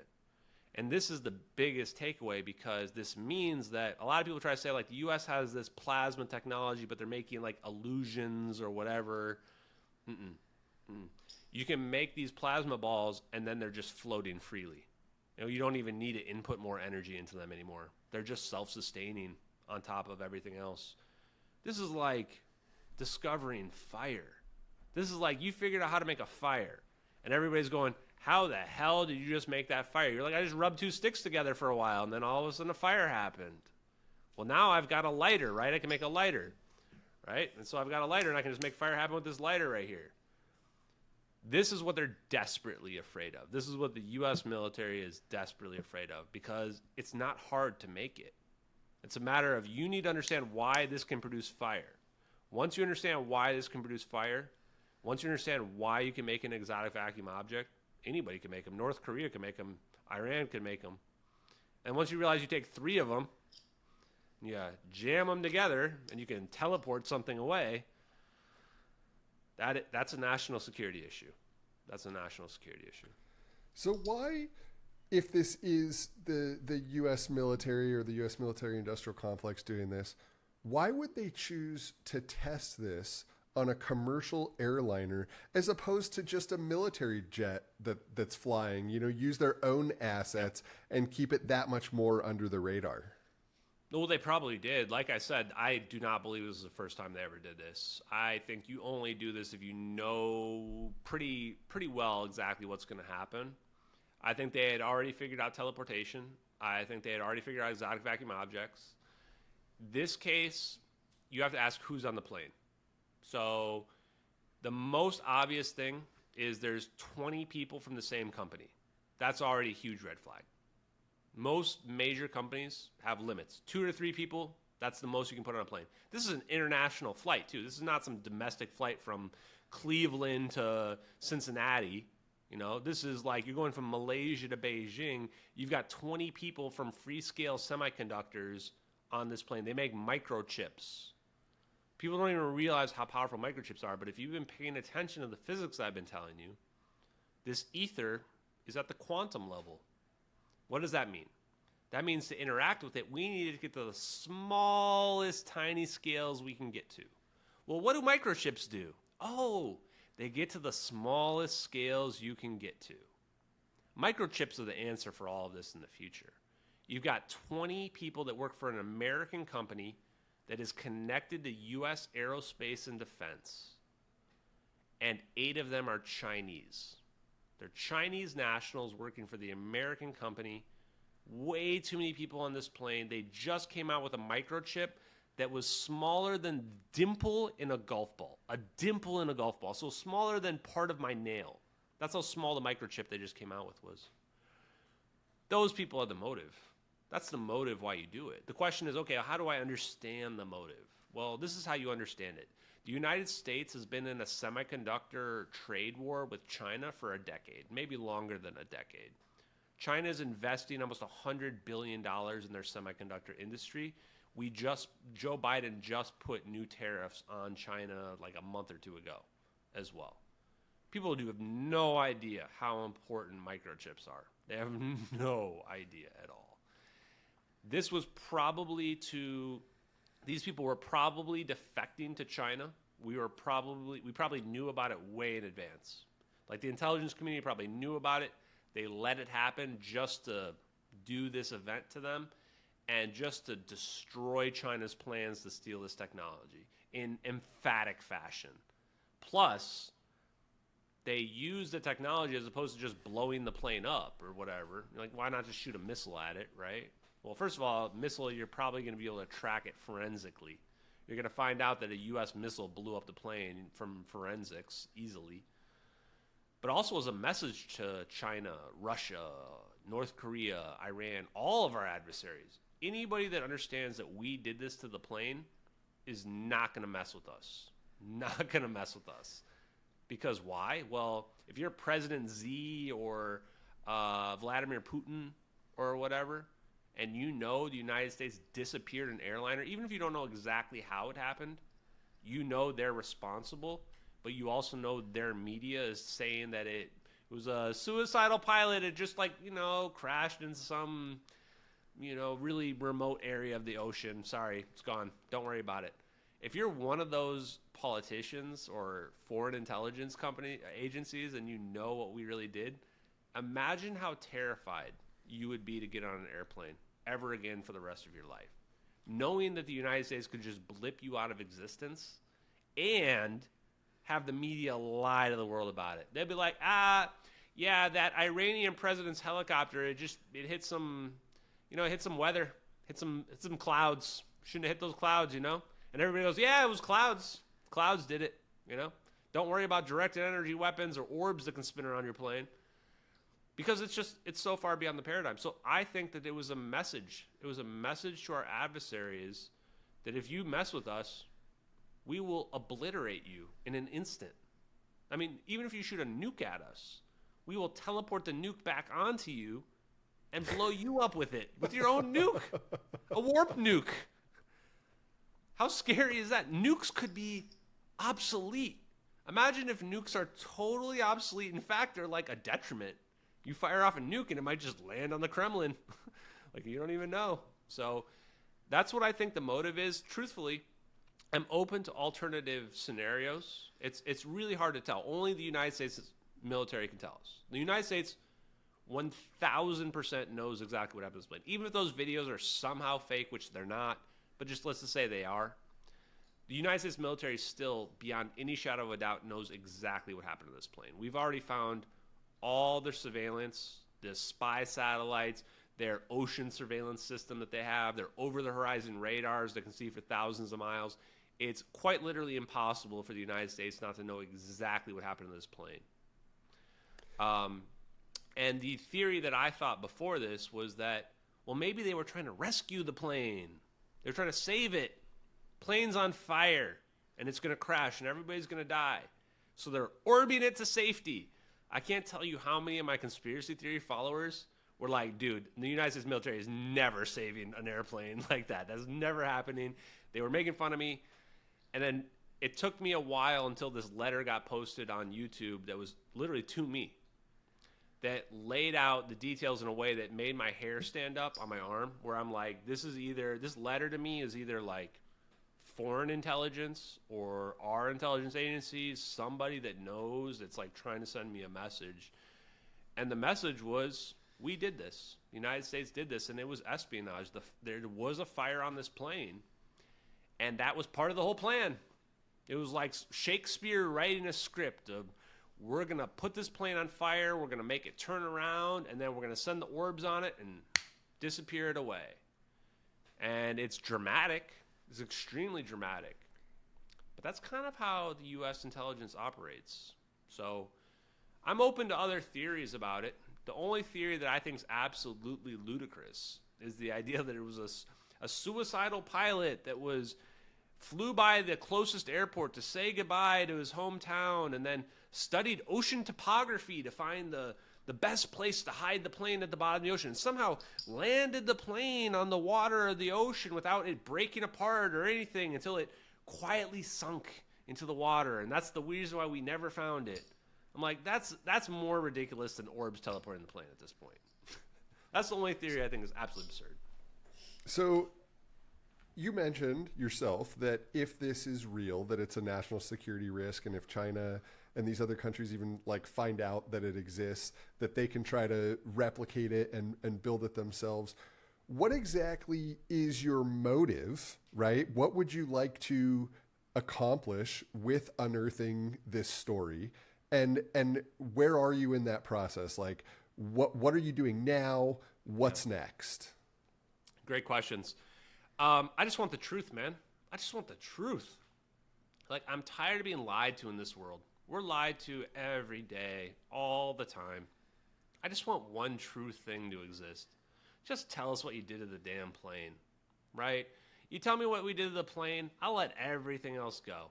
I just want, like, this plane disappeared. Planes don't disappear in 2014. We never found it. We never found anything anywhere near where they claim this plane crashed. Debris washes ashore. A few tiny pieces of debris wash ashore in Africa. It's 3,000 miles away from Australia. All the debris should have washed ashore in Australia. Nobody even thinks twice about how it's physically impossible for the debris to get there. I just want the truth. What happened to this plane? I want to know why we did it. And if I'm right about why we did it, or if there's some other splinter theory about why we did it. And it is a national security issue, but the reason why I probably haven't got, like, 2 bullets in the back of the head, as they say, is that I think China and Russia already figured it out. I think they already figured it out. If I figured it out from those videos being on the internet for the last 10 years, China and Russia's intelligence agencies know it's not VFX or whatever other bullshit. They know it's real. And they've already figured out exactly that we're responsible. They don't tell on us because nobody will believe them. Look at how people think I'm crazy for bringing it up. If China and Russia claimed it, the U.S. media would claim that it's disinformation or whatever. And it's scary. It absolutely is scary that this technology, the amount of energy required to do the Schwinger limit thing, where you're jamming your things together, is massive. It's a massive amount of energy. And it also implies that we can amplify energy. So if you take that to its logical extreme, you realize this is a doomsday weapon. This is a doomsday weapon. Teleporting is just one aspect of it. Free energy is another aspect of it. A doomsday weapon that you could potentially even make a black hole. Yeah, black hole, literal, real black hole. Black hole that will wipe out our entire planet just like that. You can make that with it as well.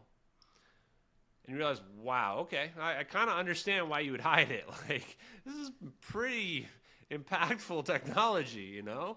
And I understand, honestly, why they would hide it. But we teleported a civilian airliner and lied to the world about it, you know? And we got to come clean with that. So that's the reason why I push for it. To be honest with you, I'm conflicted. I've always been conflicted about, well, are we going to wipe ourselves out with this? Like, I look around and I look at how people respond to me and how vitriolic people are, and just walk around my city and see all the shit that happens, and I realize we are not ready for this. I don't know if this technology came from aliens or ancient humans, or there's like about 50 options. Undersea creatures or people that are from under the ground or whatever. Again, I'm not really a conspiracy theorist. I don't even care where it came from, you know?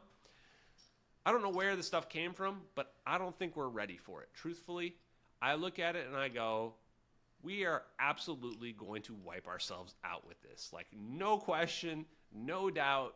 You give a weapon that, let's say, is the size of my cell phone that can blow up the whole planet to everyone on the planet. How long do we last? 5 minutes? 5 seconds? Not very long. We're going to be gone very quickly.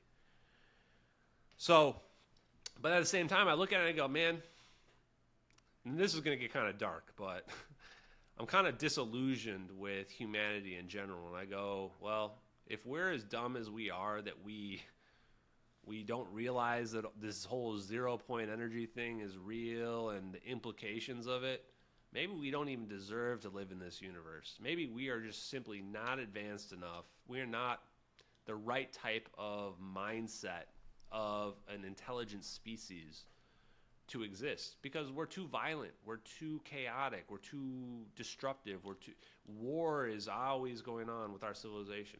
Like, we have to be shocked. We have to get shocked into a position to realize that we are ants. We are cavemen. We are primitives. We are not even, we think we're so advanced, we barely even register on the advancement scale. Like, if there are other civilizations in the Andromeda Galaxy or whatever, they're up here and we're way down here. Like, nothing. We need to understand that, so that we understand that we have to change everything about our civilization if we don't want to destroy ourselves. It's that simple. It's hard to accept, because when I talk about changing our civilization, I'm not talking about easy changes. I'm talking like, we might have to either be all perfectly altruistic, perfectly good, perfectly angels, nobody would ever do anything wrong, which is never going to happen.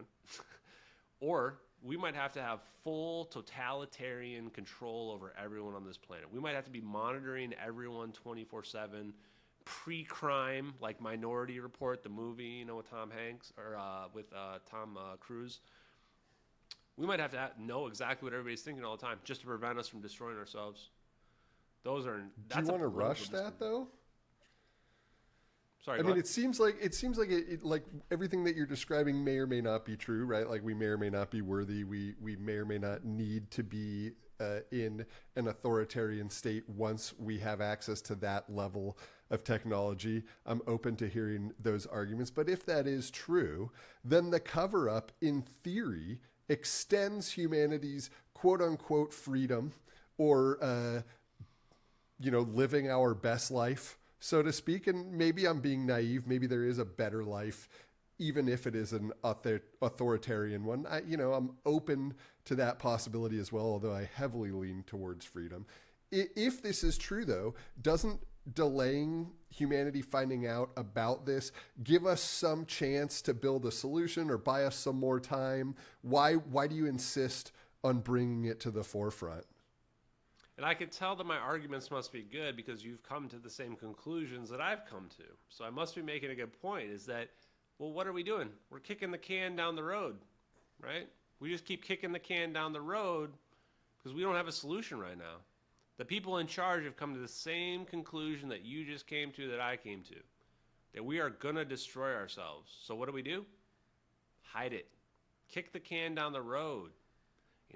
Wait until maybe in the future we'll figure out a solution where we don't destroy ourselves. Let's just keep kicking the can down the road, keep hiding it until maybe we find a solution for it. We're basically just delaying the inevitable. That's what we're doing, in my opinion. And what is the solution? Maybe they decided that a one world government is the answer, the WEF or whatever it is. Maybe that's what they decided was the answer. Truthfully, I don't know.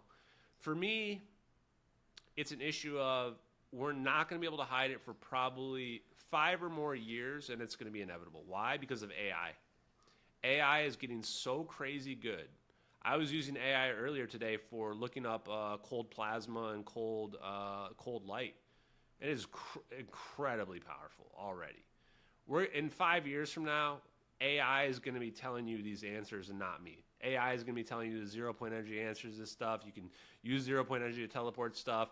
Once you start feeding it all these Black Project engineer papers that are not very well known, that are out there that nobody ever reads, the AI is going to be solving this stuff. And people are going to be going, why is the AI telling me that I can produce anti-gravity? Why is the AI telling me I can produce free energy? Why is the AI telling me I can teleport stuff? People are going to be wondering why. And the whole thing's going to unravel. We're already to the point where if people like me on social media are able to figure this out, literally just a healthcare IT guy for the last 20 years, I'm figuring this out by digging through it.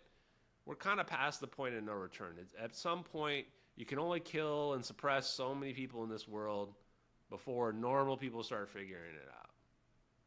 So we don't have another 100 years to kick the can down the road. We've got 5 or 10 years at the most, and it's coming out one way or another. And if China and Russia have already figured it out, and some of our other adversaries, then some of these conflicts that are happening, Israel, Ukraine, etc., some of this stuff's going to start getting used. And people are going to start asking tough questions. In fact, people should already be asking how the Iron Dome works. We've already seen in the last 6 months Iran shooting dozens of missiles, if not hundreds, at Israel, and they're just getting zapped out of the sky. Does anyone wonder how that's happening? I talk to people and they're like, oh, Israel's shooting counter missiles at it, and the counter missiles are intercepted. They're not shooting any missiles at those missiles. They're literally shooting it with directed energy weapons and exploding them in the sky. Do people not get that? And the reason why this is so important is that how are they doing that? How are they beaming that energy like that? Energy falls off by the inverse square law, which means that as just the opposite of what I was saying, the energy increases as the distance collapses. As it expands, the distance expands, the energy falls off exponentially. How are they doing that? Nobody even asks the question how a directed energy weapon even works. I don't know anything really about the Iron Dome. Is that a well understood fact that it's a directed energy weapon, or are you making some sort of assumptions when you say that? Truthfully, I don't know. That's the weird part, is when I look around on social media, and I've looked around on social media for the last year, nobody even really brings it up. The people that know about Tom Bearden and people that do weather modification kind of conspiracy stuff or earthquake stuff, like Dutch Sense and Into Thin Air, they're great follows, by the way. They kind of know. They'll be like, of course it's a directed energy weapon. But if you talk to somebody who's got the mainstream physics understanding, they go, it must be shooting some projectile that's intercepting the missile or whatever, but you can't see the projectile in any videos.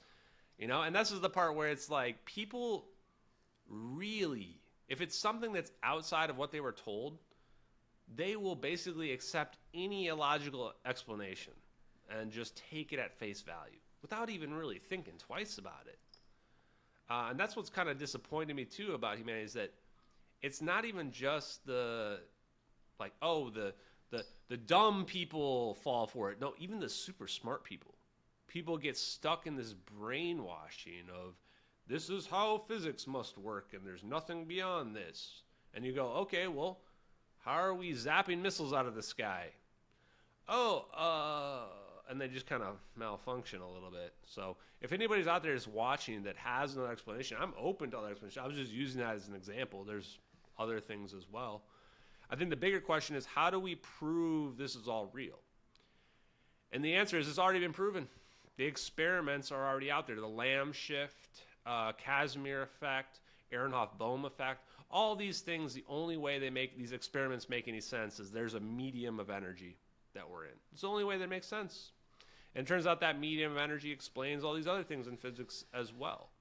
Now, how do we prove it on a level where the media will believe it? The first domino is probably going to be the EM drive. The impossible drive. It got debunked, Ashton. I thought it got debunked.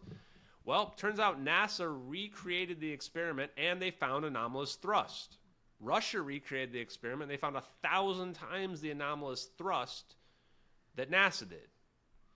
And then other NASA people came in and debunked it by claiming, oh, no, it was just like temperature on the weekends was higher.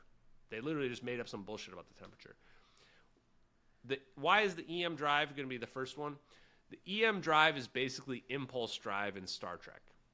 It's like, if you just want to go into outer space without, like rockets, and move from over here and accelerate like this, we can push off of the 0 point energy. Push off of it.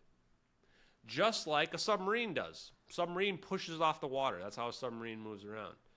You do that with 0 point energy, now you don't need propulsion anymore.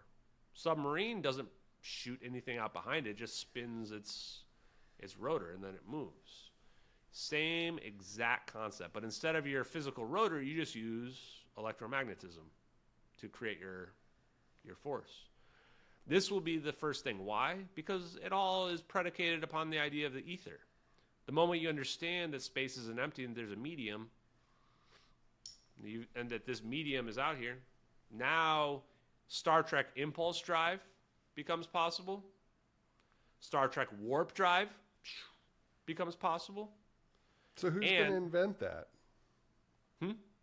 You mentioned that this invention is going to be the first domino that convinces the media. But who's going to invent this? Is anyone working on this sort of stuff? It seems as if what you're telling me is that there's nothing that you could say or do really that's going to convince the media. And at this point, you've done what you can, and we're really just sort of waiting for an Elon Musk or a Bezos or someone to have a need for the belief in and then develop this next level technology that's leveraging or must leverage the ether in order to exist. So do you expect that to happen post AI? Do you expect that someone is already working on that and they're not telling us? Like, what do you think about that? Oh, they're already working on it.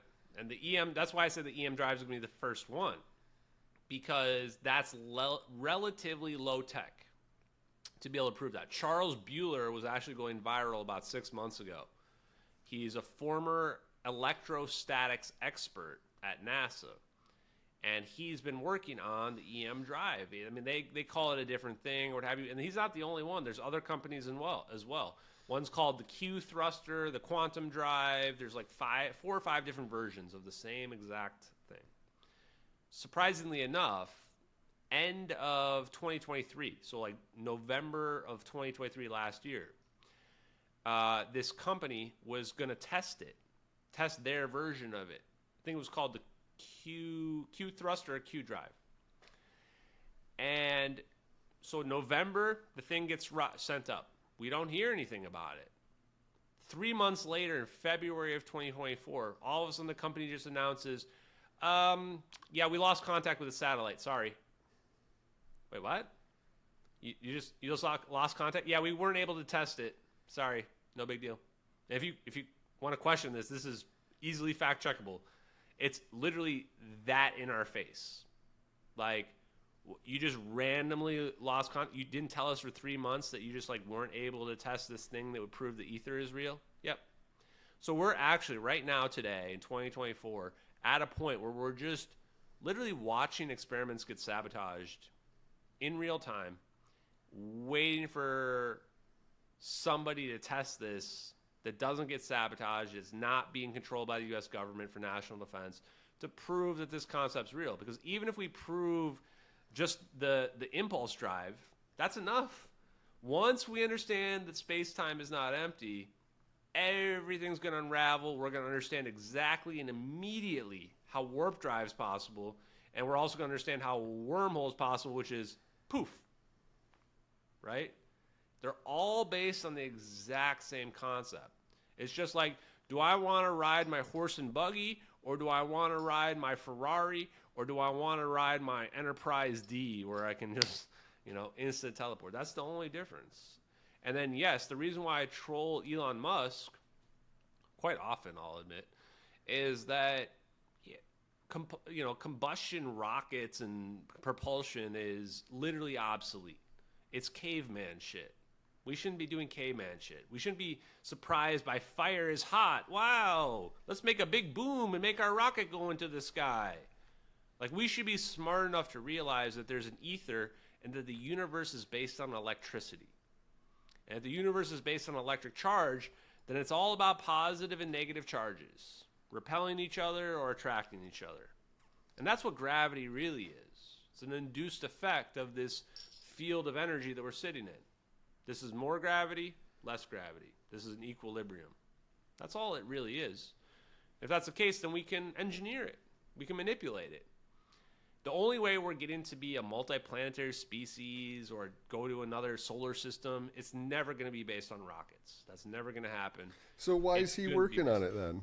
He's a smart guy, clearly, right? Even to just take rocket technology to the point where he has is unbelievable, right? I mean, catching these rockets, regardless of how they're propelled, is incredible. The cars that he builds are incredible. He's jumped right into AI. It's incredible. His robots are already state of the art, right? Why is he dedicating so much of his energy and resources towards rocket propulsion? If a guy, I mean, like, from my point of view, a guy that smart would spend a few hours, a few days listening to someone like you get interested and then like dive down that rabbit hole and realize that's where he should be spending his energy. And if you're already trolling him, you're clearly getting some sort of momentum behind that trolling. People are liking and commenting on your posts. So he's got to have seen it by now, right? Like, the guy he's got eyes everywhere. He sees everything that happens on X one way or another. So, like, explain to me why he wouldn't be getting involved in one way or another at this point. It's a really, really good question. I mean, I'm one of the fastest growing accounts over the last year. I'm talking about stuff that's right up his alley. He's been talking about multiplanetary species, whatever, and I'm sitting here like, hey, we got wormholes. Heck, we can go to Alpha Centauri. We can go to Zeta Reticuli. We can do it. Why has he never, ever, not once retweeted, replied, or anything to any of my content ever? Of course he's seen my stuff. I've been the top reply in dozens of his posts because of the trolling stuff that I do. Very interesting. Truth is, I don't know the perfect answer. I'll give you some options.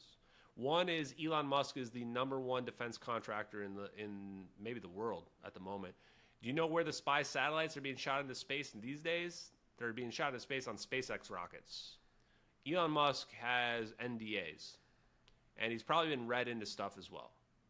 I don't know if he knows all of it, but he probably knows enough where if there's a video out there that's claiming to be a U.S. military satellite video, he's not allowed to comment on it, legally, probably. The other theory is this. Again, remember, even people that are very smart don't understand this because it's not what we were taught. We weren't taught this. There are PhD quantum physicists that don't know as much about physics that I do just because of this. They don't understand this concept that space isn't empty. That's simple. Just because of this thing. The difference between this down here and this up here. So it's very possible too that Elon Musk just is going based on a conventional, accepted understanding of physics, that's probably the scariest answer to me, because it tells me that people that can see through propaganda, they themselves can also still be tricked by other different versions of the same type of propaganda. That's very surprising to me. He seems like the perfect guy to make a leap like this, right? Like no one was talking about really electric cars, and he's like, look, it makes perfect sense. You have a battery and you charge it, and you can, it's more efficient and it's quieter and it's faster and all of these other things that now are so obvious. They made sense to him back then, and the car manufacturers, whether or not it made sense, they're like, well, we're just not going to work on that because we have this other thing going. He seems like the perfect guy. Like if he heard it and it made any sense to him whatsoever, he's got the capacity to think outside the box. He certainly has the horsepower to put two and two together.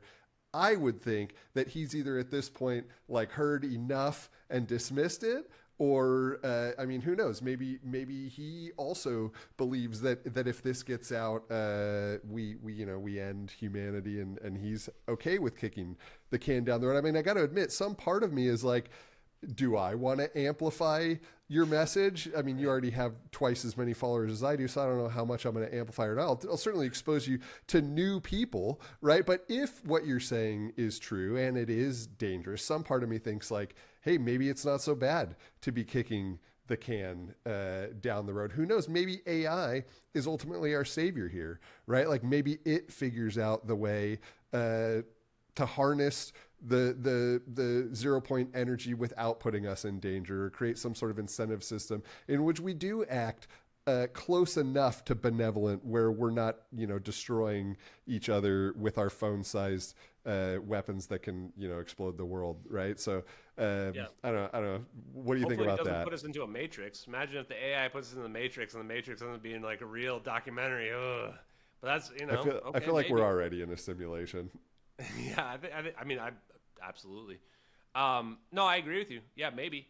Like I said, I struggle with the same exact concept, and I sit there and wonder, like, should I even be talking about this? I wish the U.S. government a year ago would come and talk to me and said, like, hey, man, look, you know what? We'll give you, some money or whatever you want. Just stop talking about this. Because I probably would have done it, because I'm struggling with the same question that you're bringing up right now, too.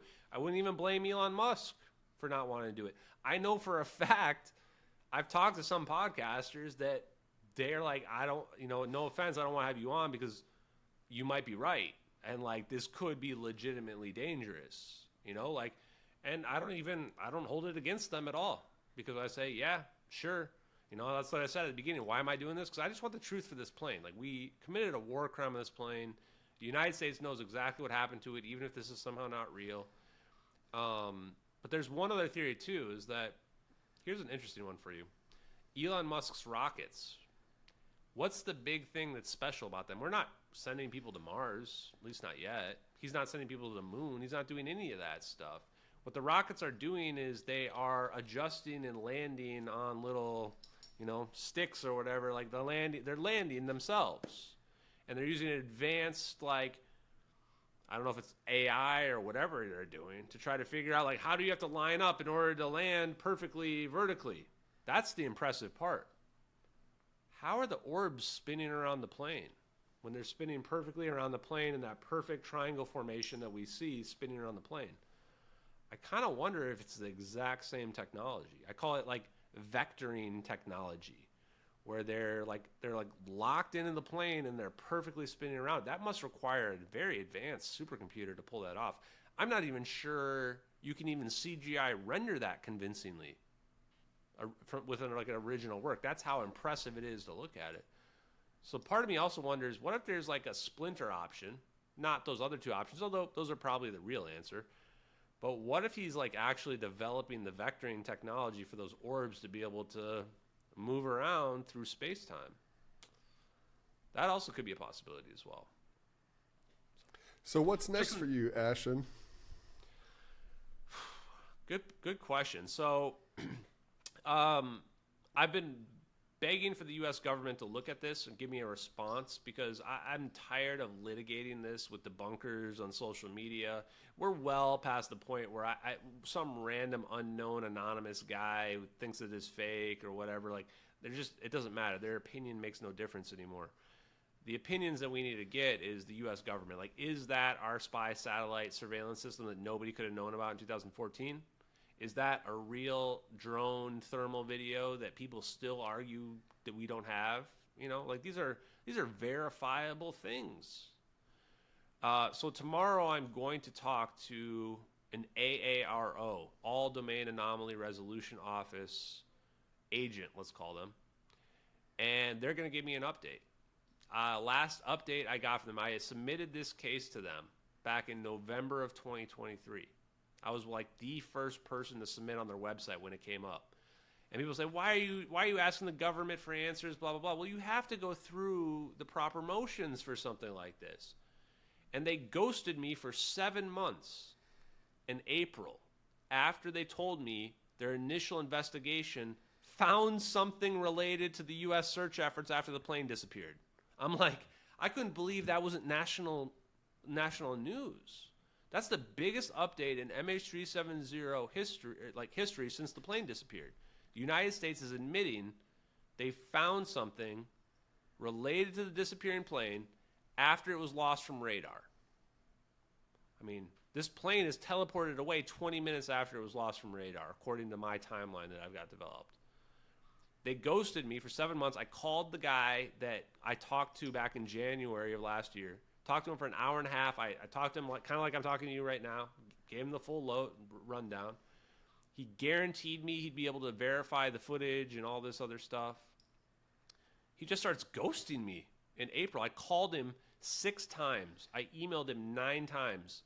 No responses, nothing. Today I made a big post about I'm done with this crap. I'm going to expose the name of the guy who I talked to. I'm going to show what his job is. Like, I already said what one of his jobs was. I found him on LinkedIn right away. He's legit. He works for the AARO. He's in the Department of Defense. He used to be like some deputy director of operations for the Defense Intelligence Agency. I'm like, I'm going to expose every email, all our correspondence. I'm going to show you his name, who he is, blah, blah, blah. And I was taking some screenshots earlier today of my phone call with him, like the duration, the date, all that stuff. And I decide, I'm going to call him one more time. I've already called him 6 times. Nobody's ever responded. Call again. Doesn't pick up again. Just hang up. Whatever. I'm like, 7th time, no response. And I'm sitting there, like, eating dinner. And I look. He texts me back. First text message I've ever received from him. Ever. I had thought that was some Pentagon work phone number in Washington, D.C. or something like that. The phone number's a Virginia area code. I didn't realize it's his personal cell phone. Texts me back, says, can we talk tomorrow?